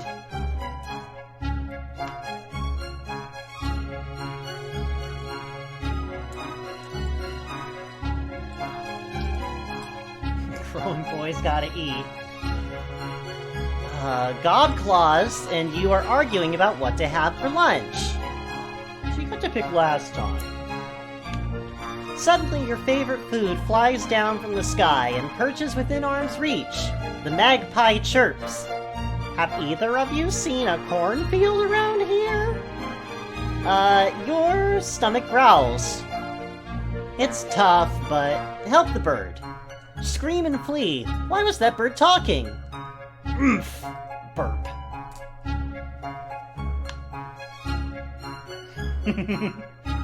Aww. Okay, so that's 1 for eat bird, 1 for help bird. Aww. Fantastic amuse-bouche. Sadly, it wasn't much. You and Godclaw still had to figure out what to have for lunch.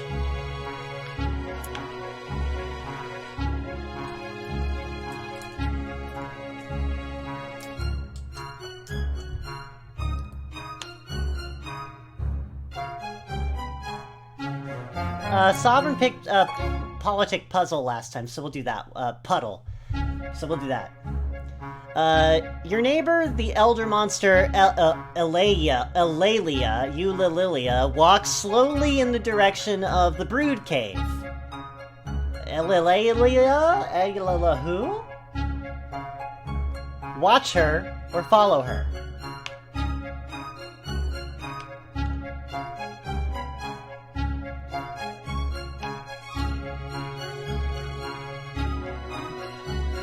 Tuttle, you live in a puddle. Alright, we're watching her. As she passes down the road, some of the other elders nod to her. They then go to her hovel and start smashing things.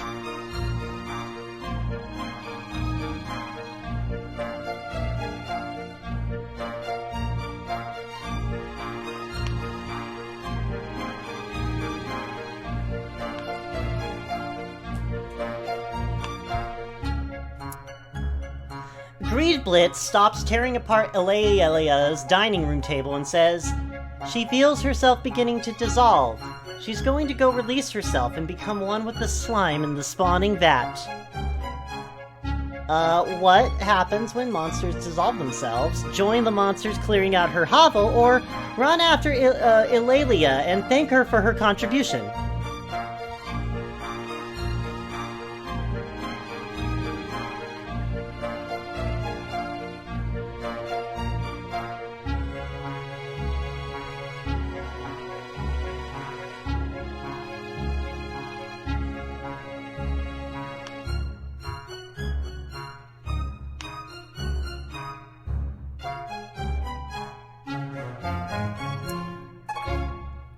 Monsters who get to a certain age either settle into their personality and shape forever, or they let themselves become one with the slime from which they came. Their personality can have an effect on future generations of monsterlings.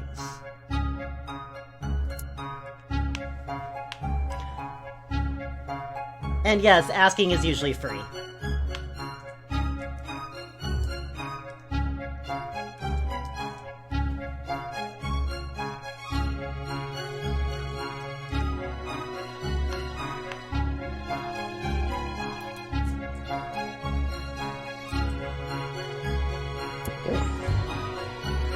You're going to be remembered, Eulalia, and we'll see a bit of you in every monsterling from now on.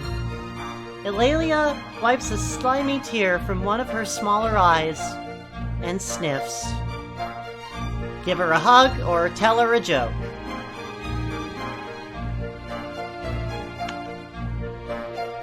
Aw, yeah.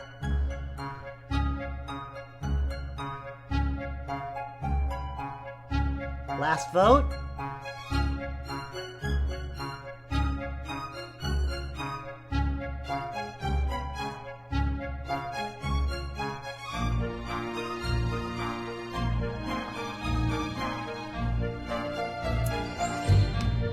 You hug Eulalia. She squishes. Her body is already starting to break down and dissolve. She breaks away, smiles one last time, and walks quickly toward the brood cave. You'll never see her again.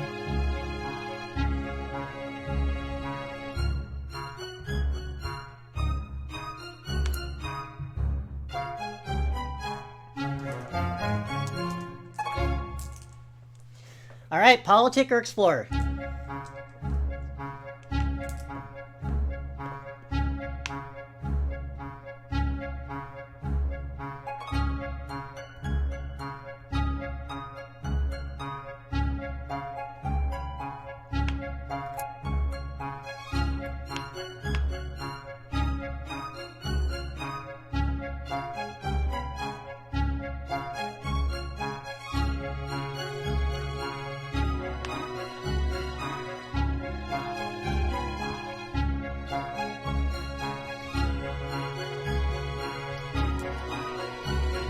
Sob?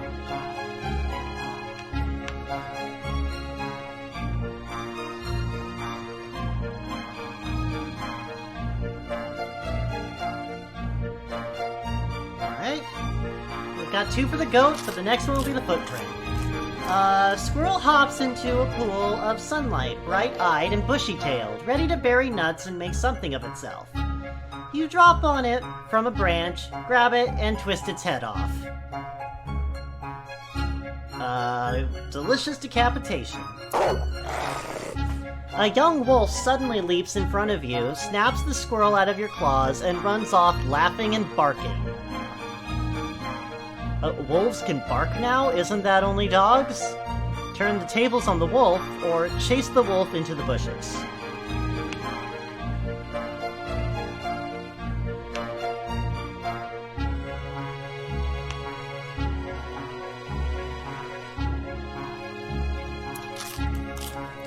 A second squirrel creeps up and pokes at the discorporated head of the first one. You grab the new squirrel and chew on it a little, thinking. Lure the wolf closer with the squirrel, or show everyone in Omen you're smarter than this wolf.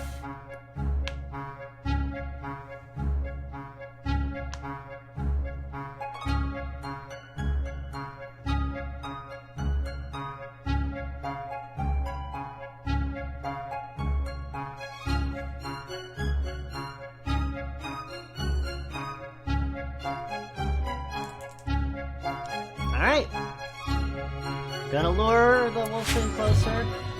You dangle the squirrel over your maw, waiting. The wolf tries to steal it, as planned. You slash her with your claws and she flees, having learned not to mess with you again.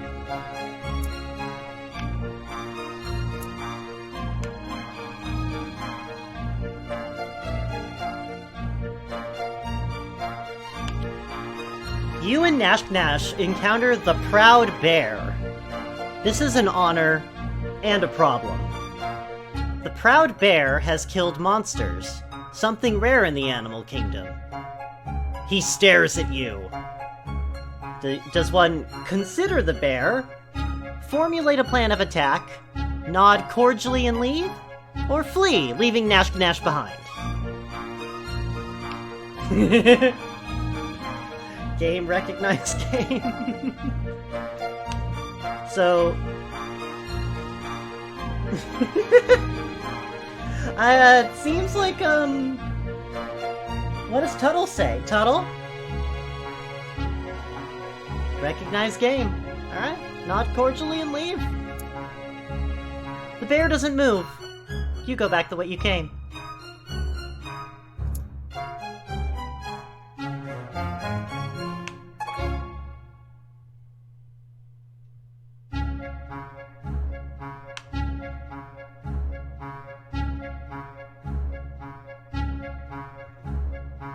Politic or explore?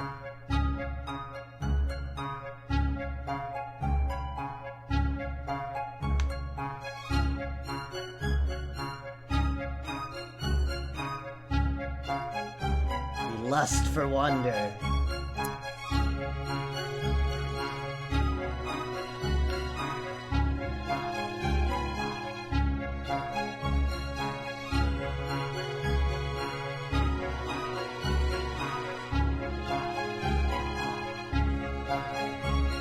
Snack. Snack.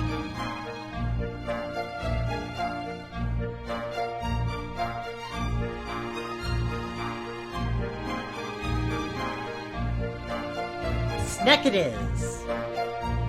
You take the lead on a hunt in the whale mist, but you've become separated from the group. Suddenly you catch sight of something. There! Where? Within that thicket. Rumor has it that an especially large, clever snake tricked Nash, biting her and made her sick for days. And it's right there, waiting, watching. Call everyone and get out of here, or you've beaten and eaten snakes before. Time to eat another.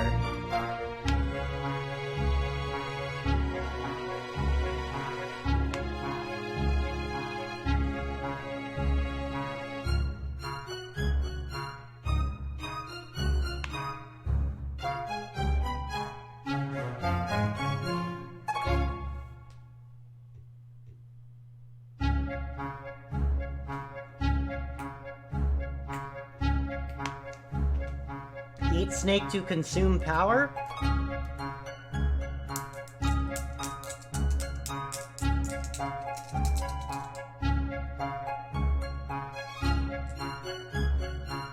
Let's see here. Chai, if you have any, if you want to pick, if you want to pick to call everyone, I am forced to do a coin flip.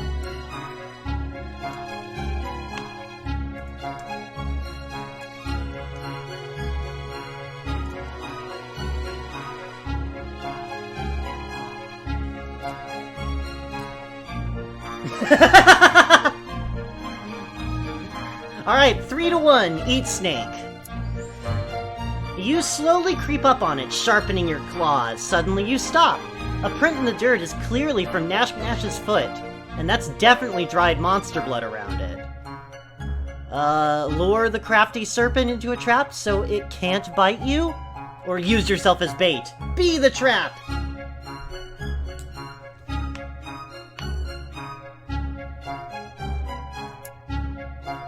You perch on a branch above a crude snare and beat 2 rocks together to attract the snake's attention. This goes on for some time. Keep beating those rocks. Suddenly, the snake drops from a branch above you. You struggle, but it's too late. It crushes you with its terrible strength. Everything getting dark. The next thing you know, Nash Nash has pounced on the snake. She grabs its head and holds its mouth shut, keeping its fangs trapped. Still crushing.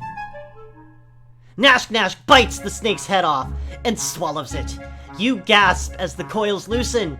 Nash Nash is carried through Omen by a group of cheering monsters, while you are left to recover on your own. Yeah, we got shown up by fucking Nash Nash.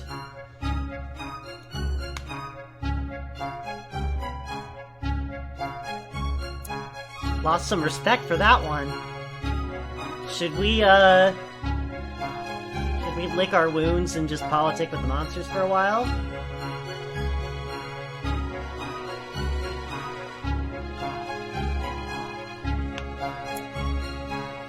Alright, what we got here?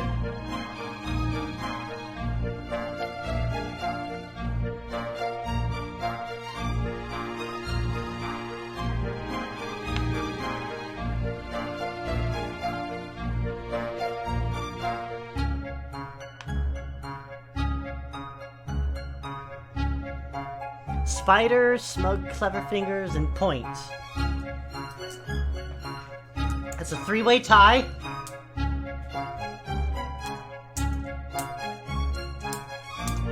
So either Chai answers or I use the marbles.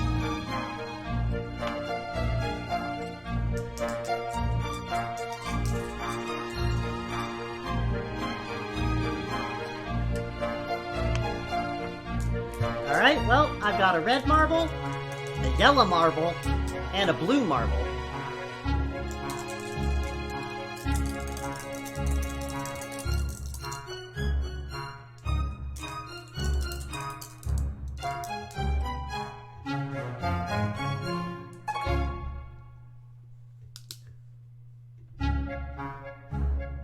And the winner is... Blue. You show your newest collection of human artifacts to your neighbors. They seem suitably impressed, and listen in.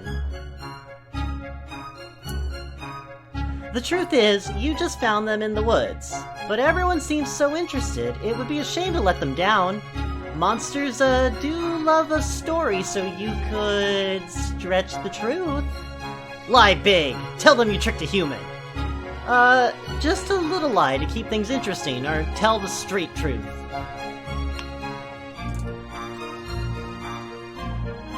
Tuttle, you're yellow. You don't get to be blue.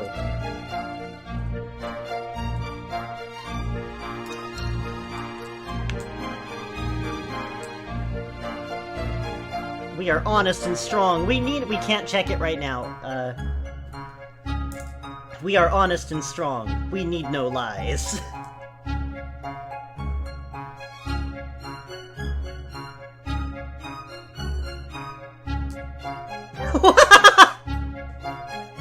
Well, that's another three-way tie!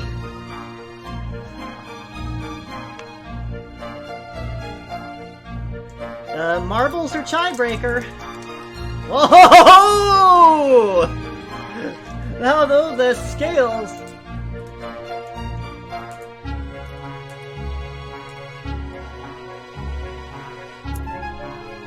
You spin a web of clever lies, describing how you took the artifacts right out of the hands of a human, then tripped him with a stick. And he fell into a stream and was washed away.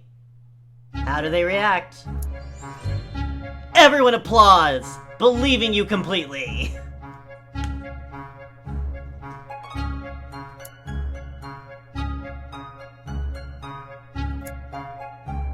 Our honesty is at 7 out of 100.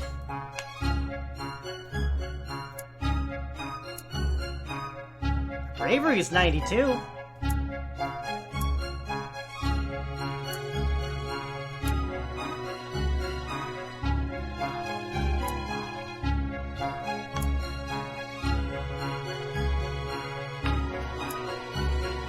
Yeah, ferocity is still maxed. Politics or explore the whale mist? Oh, actually, you know what? Maybe I should... Oh, you want... Okay, maybe I should do something to lose us some ferocity.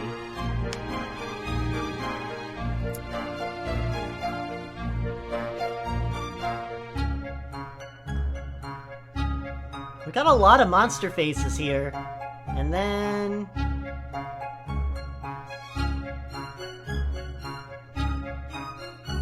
Oh, that's our respect. We've, yeah, we've been able to garner respect as an adult. So, we lost some respect when, we had to be saved by Nash Nash.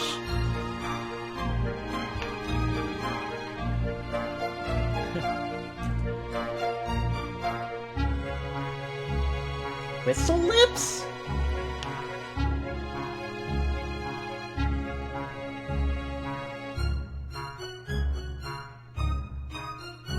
I don't know what that one is!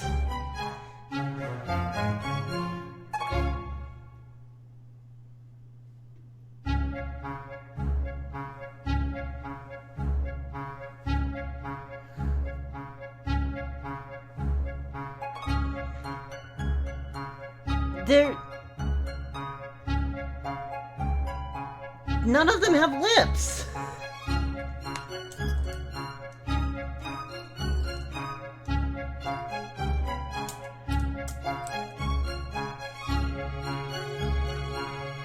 Oh, this one?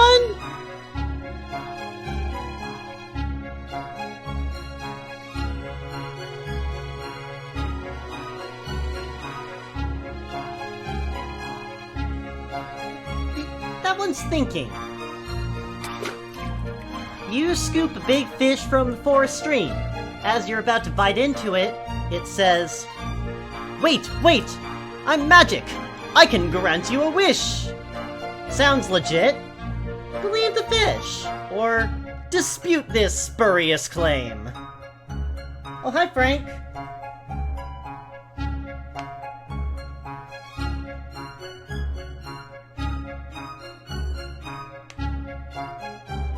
Oh, shit.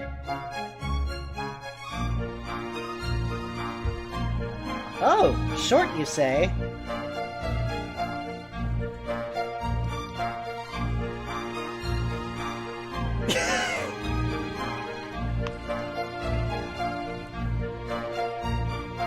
Do you have the itch to stream tonight, Frank, or, Also, it sounds like we're believing the fish. The fish flops on the stream bank, trying to get back into the water, but you are in the way. It says, "Let me back into the water and I'll give you anything that you desire."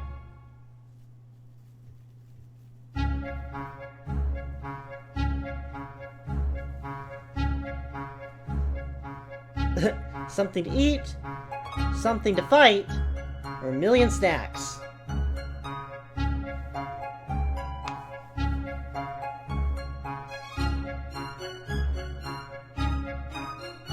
Snacks, million snacks.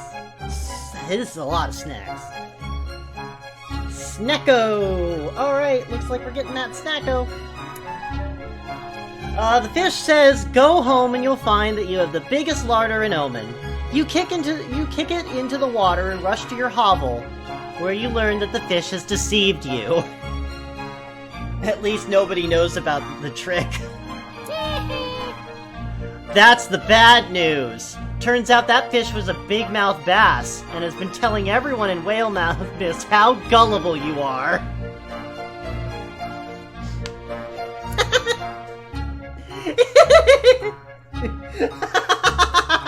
Yep. I think we're better off politicking, don't you? Every time we go exploring, we reveal ourselves to be an idiot.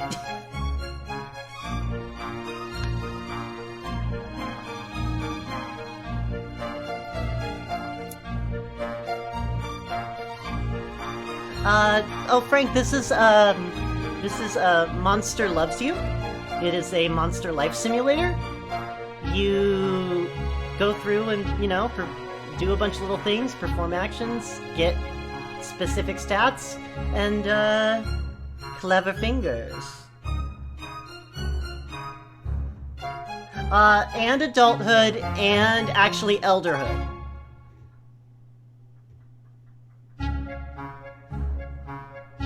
Yeah, so it's effectively a Paper Mario.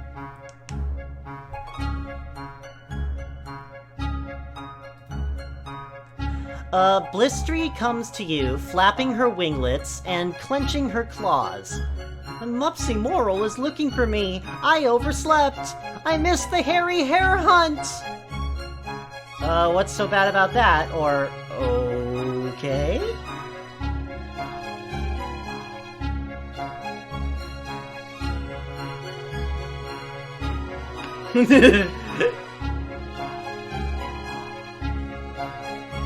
Which answer is that? Is that okay?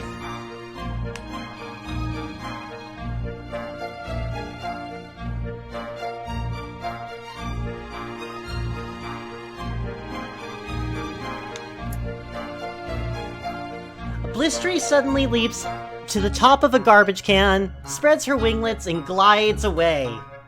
Weird. Just then, Mupsy Moral rolls into Portland Square, pen and pad grasped in her thin claws. Did you see Blistry come through here? I want to make sure everyone knows the truth. Tell her Blistry is overslept. Claim ignorance. Or no comment.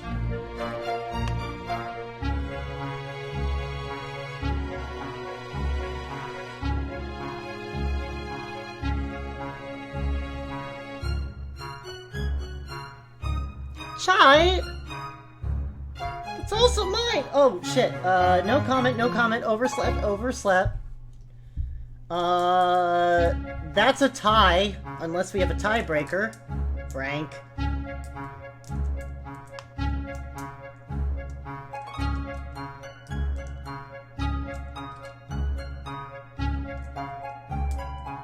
No, you locked it in. Frank says no comment, we're doing no comment. Mupsy bought it! Blistry is overjoyed. She's our cringy poop friend.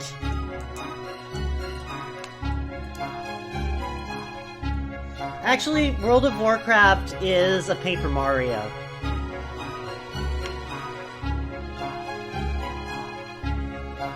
Alright, politicking or exploring?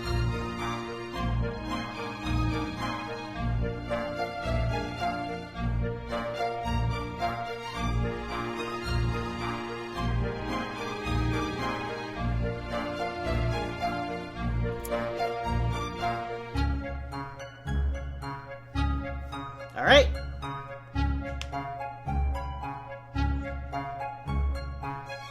Spider?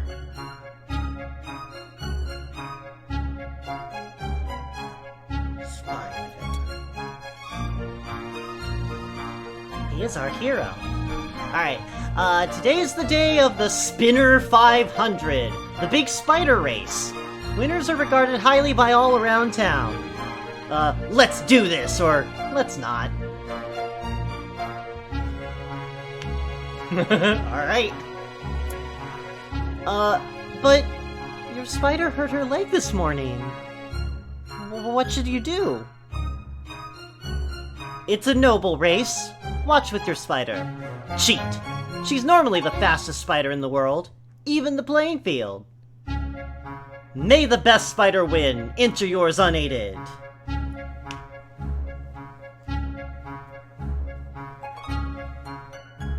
I will not hurt my spider.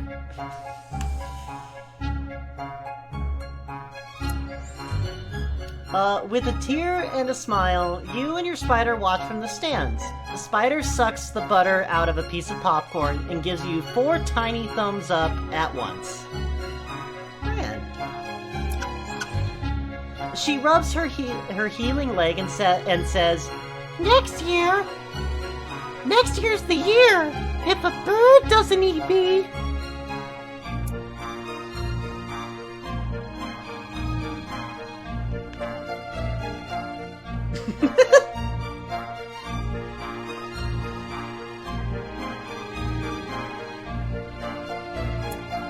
Also, if anybody's wondering why we got honesty there, it's because honesty also embodies loyalty and commitment to justice. Yeah, okay. We can get on this respect hustle.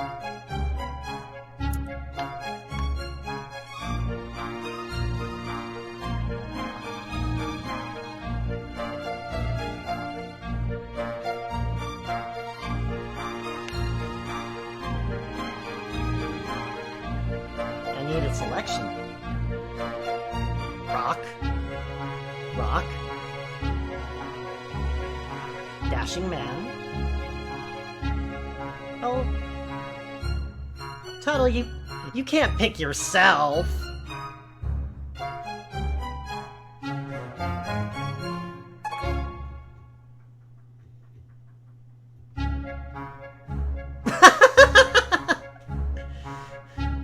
Okay, yeah, Chai can pick you, so Dashman wins.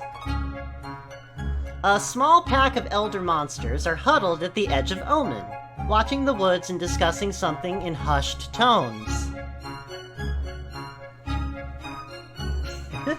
Listen in. Elder Hamrag is saying, "This could simply be a rumor. We don't know they're out there for sure." Leave it be or ask what's going on.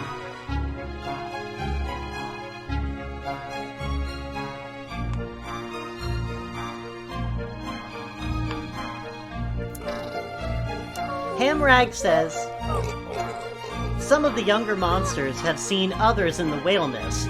Monsters from no town we know of. Thin and cold, without food or shelter. Suggest everyone be on guard, offer to host any homeless monster in your hovel, or promise you'll remember the warning."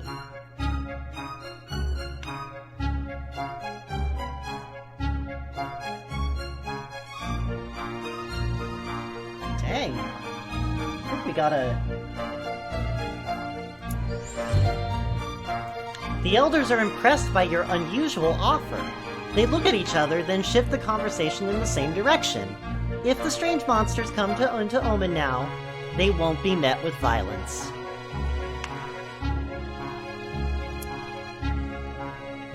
And we got some respect.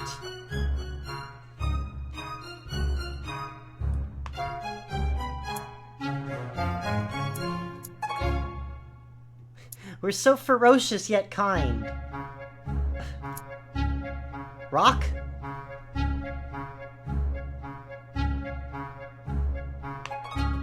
Here we go. You sit with Nashknash and Gobclaws on the tattered red blanket, eating cookies and talking about artifacts. Wait, what are artifacts? Or continue the discussion.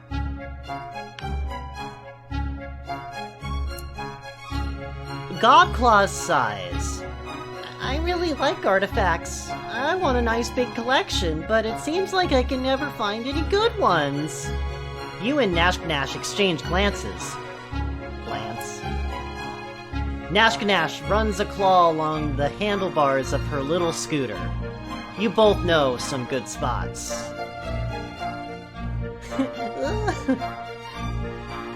Tell Gobclaws about the good spots, or keep mum?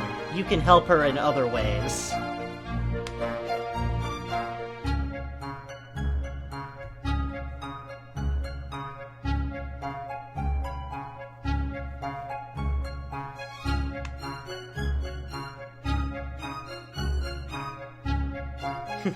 Oh, Gobclaws is the cringy monster who digs through poop, and Nashknash is the monster that we continuously beat up, but then had to be saved by when we were nearly killed by a snake.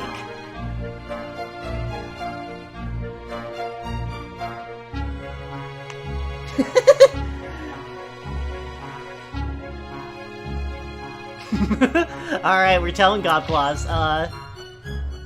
You open your mouth, but gasp as Nashknash kicks you hard. Ack, why?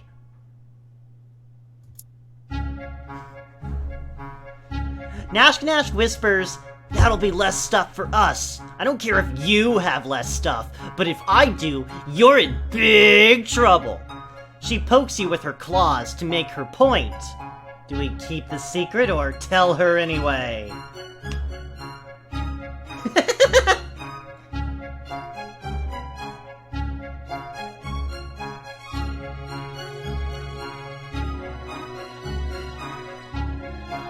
Alright, that's 3 for tell her anyway.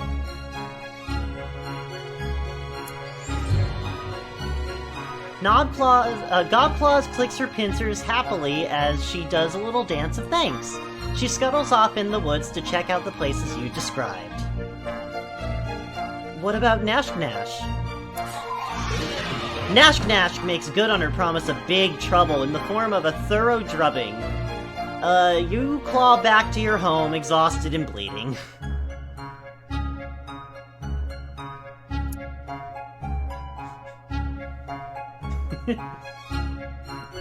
Nope, Nash Nash kinda, owns our asses now. Nash Nash is the same age as us.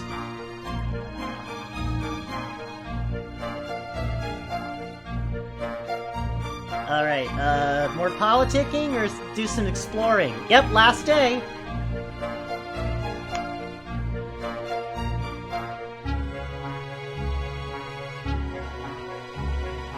Yeah, we can.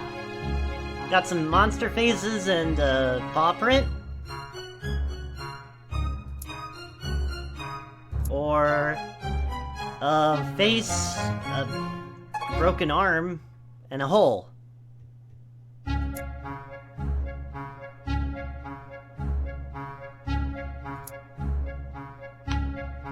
Okay, so one for angry face, one for broken arm.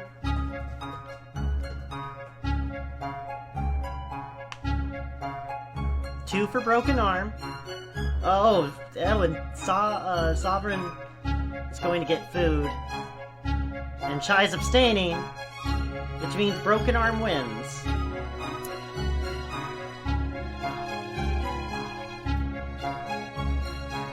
The Spine Doctor is treating 2 injured monsters in Portland Square.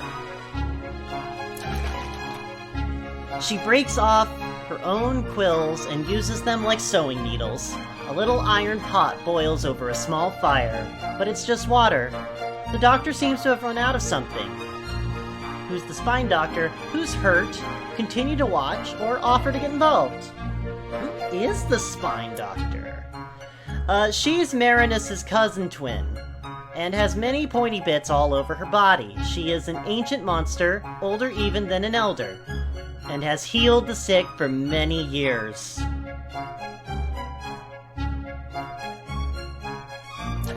Yes, she did. She put most of our brain back in. Okay, yep, who's hurt? Seduce her. Continue to watch or offer to get involved. Frank, I told you, this isn't a Nicomew.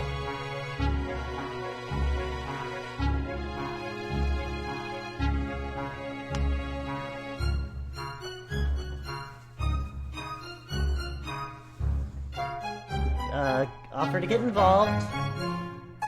That's 1 vote for offer to get involved. Offer to get involved 2. 2 votes.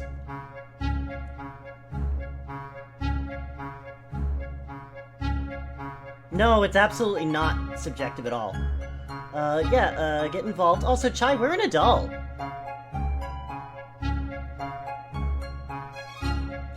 Alright, but I think, yeah, that's, everybody wants to get involved now.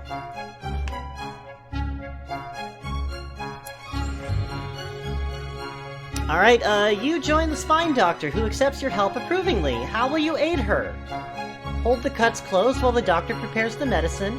Offer to fetch medicine for the Spine Doctor. See if either patient has anything worth stealing.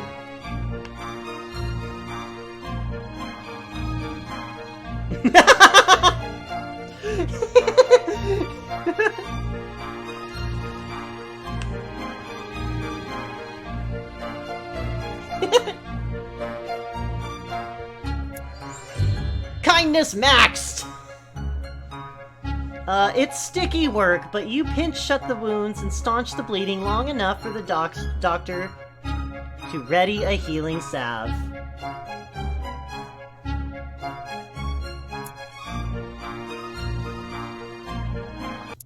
Oh! You're growing old, my friend. Your body is very soft and you drip slime everywhere you go.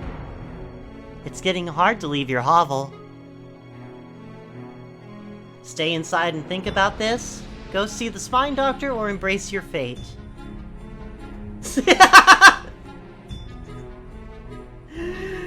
It seems like we're seeing the spine doctor. The doctor tells you that your time is almost up. You'll soon reach the end of adulthood, and you will either ascend to elder status or dissolve into slime. What happens to monsters who dissolve? What happens to monsters who ascend? Can the doctor do something to stop the process, or return to your hovel and prepare? Can you stop it, Doctor?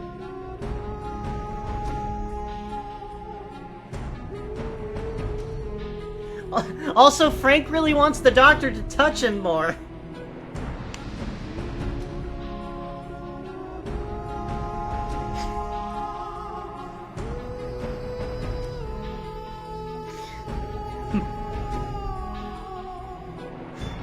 She can make it feel as if time stands still.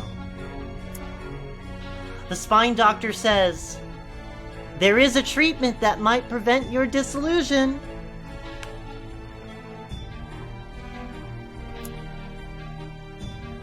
The doctor says the treatment involves an extract taken from the tentacle ferns that grow in the whale mist. That's easy. Go get a fern. Or forget it. You'll face this head on.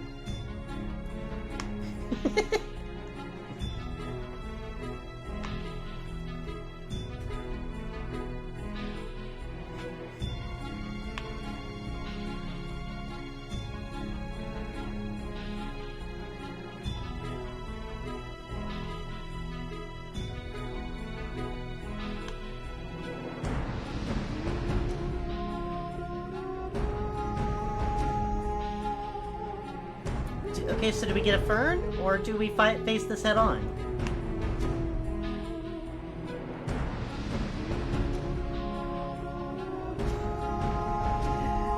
And you want to look good for the spine doctor, huh?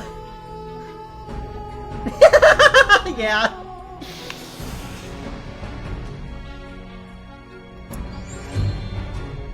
You return to your hovel. The doctor bids you good luck as you depart.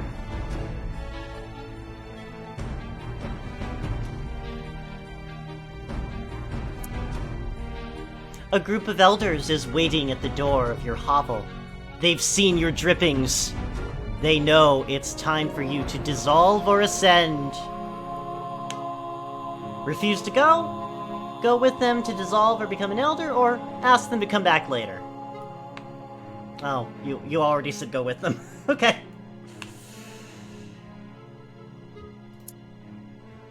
The elders of Omen surround you at the spawning vat. They've built a fire beneath the small cauldron. Your body is squishy and damp. Examine the cauldron, be tested, try to ascend to elder status, dissolve, become one with the spawning vat, last chance to run, flee into the wilderness.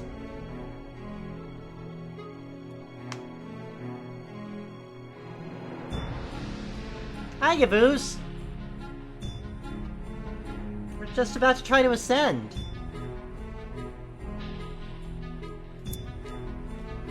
A masked elder comes forward. She says, "It's time to decide." All the elders growl and snarl. The masked elder claws herself. 3 drops of liquid splatter against the hot bottom of the empty cauldron. Thick vapor rises into the air. Was that blood or slime? Listen.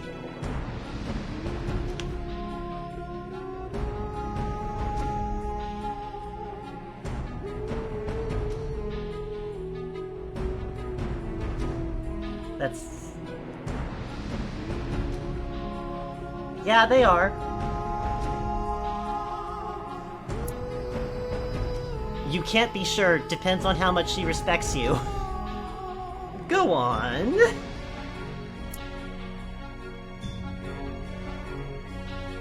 The Masked Elder asks, who has already decided the fate of this monster?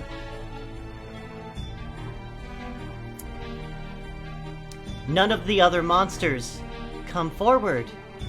They don't respect you very much. Aww. The Masked Elder has placed 5 flat stones on the ground before you. She says, choose one. Chance will guide your claw. Look at the stones, or pick a stone that looks good.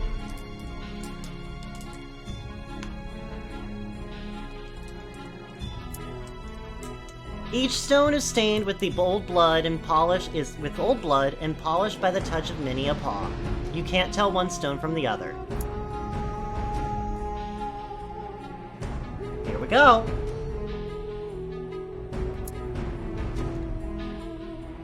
The other side of the stone is etched with a crude glyph. It shows 2 monsters fighting. The Masked Elder says, we will test your ferocity! We shall be tested. 2 large monsters seize you from behind. They growl and try to pull you apart. Fight them both, or attack just one monster. 50% chance of victory.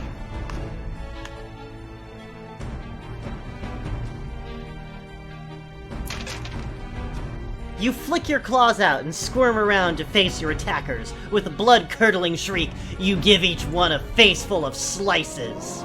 They deserve the scars. Several monsters howl their approval and step forward, adding more fluids to the iron cauldron. Choose the next stone. The other side of the stone is etched with a crude glyph. It shows a monster frowning in concentration. The Masked Elder says, we will test your cleverness. Be tested. The Masked Elder emits a series of musical whistles and clicks, then performs a complex dance. You've never seen these steps before. She says, now do it. Copy every noise and movement, or bluff?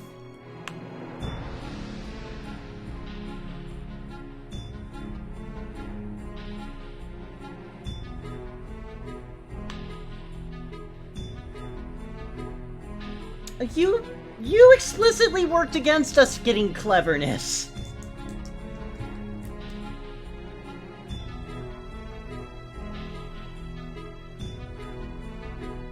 Yeah, Sovereign, you did actually. We're in the process of trying to ascend or be dissolved.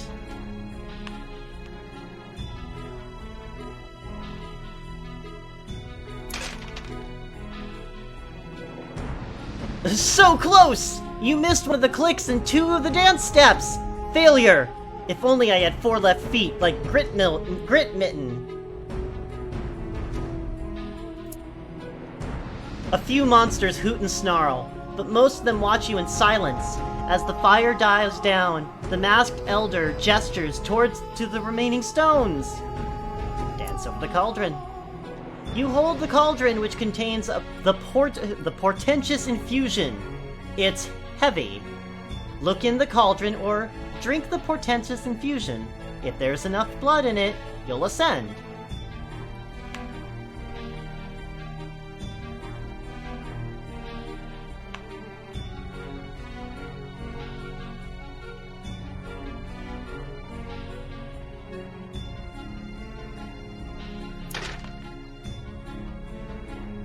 You drink, and alas, you must dissolve now. You wade into the spawning vat. It's cool and green, and you feel the aches and pains of your body melting away, along with your body. Your hide is absorbed by the surrounding slime. Tiny morsels swim closer to the new source of nourishment. Ah, relief. Your last thoughts begin to form even as your brain disintegrates. Remember the actions you took in life? or remember the words and ideas that were dear to you.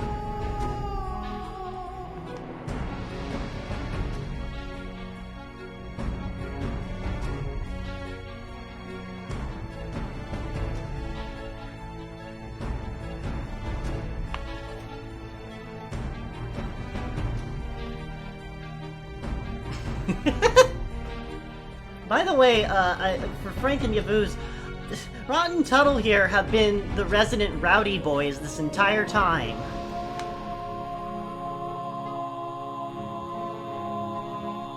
Also, we have a tie right now. Words and ideas have 2, actions have 2.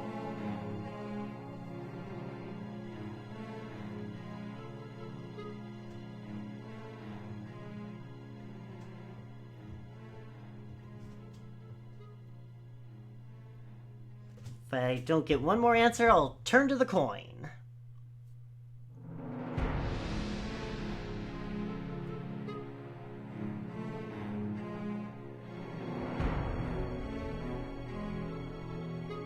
Tiebreaker.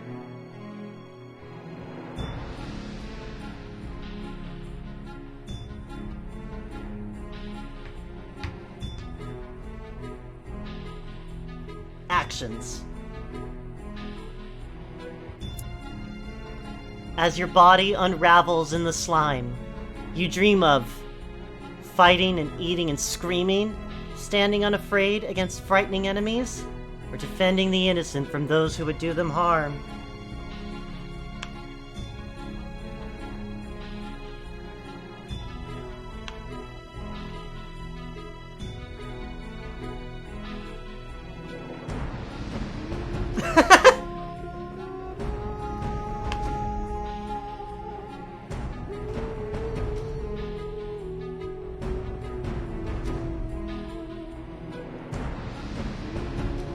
Unafraid, defending the innocent. Yep, innocence wins!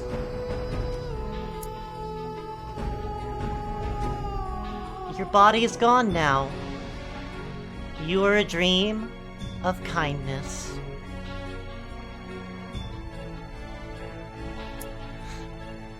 Sometimes a morsel will give its life to save another from a predator, or the dangerous whirlpools that form in the spawning vat from time to time. Sometimes a morsel will care more for another than it fears for itself. There will be more such sacrifices in the future, and they will make the monsters of Omen better than they were before. They will be born, knowing what a hero is. Aww. The end. Achievement unlocked. Dissolve into kindness.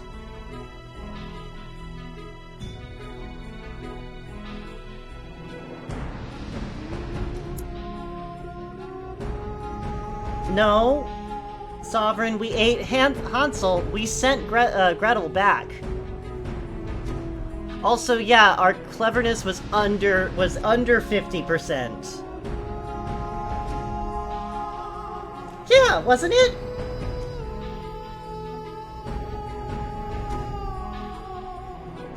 I thought it, No! We never had good... Farewell, kind monster. Your essence will become part of all monsters from here, until the end of time, for what it's worth.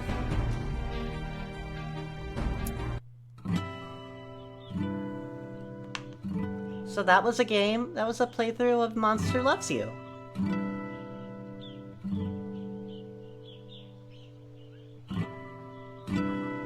I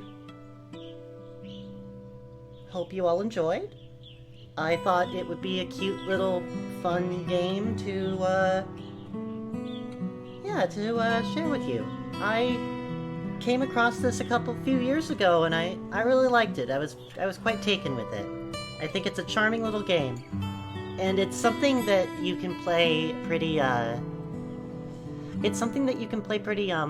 you know, just casually, if you just got some time to spare, or, you know.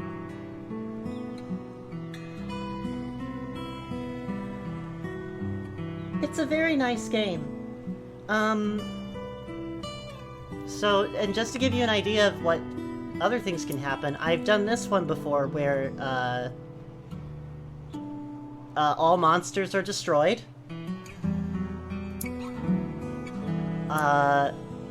This one here, where, peace, there can be no peace, and, humans and monsters will fight forever.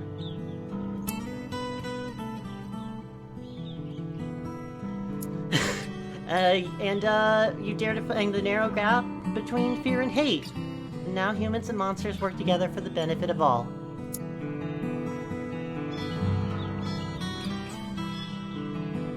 And now we have added a new one. You sacrificed willingly right up to the end of your life. Now you nourish the new life that comes from the spawning vat, a legacy that continues on.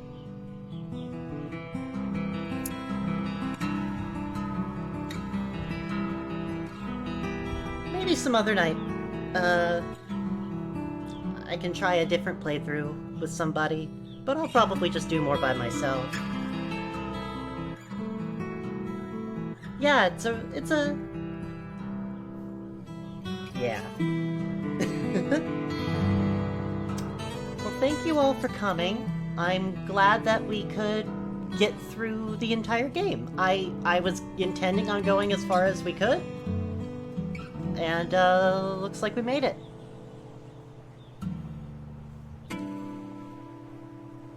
So, Thank you, Chai, yes. Notch and Nora's infinite stream wishlist, thank you. Yeah. So, you all have a good night, okay? See you on the other side.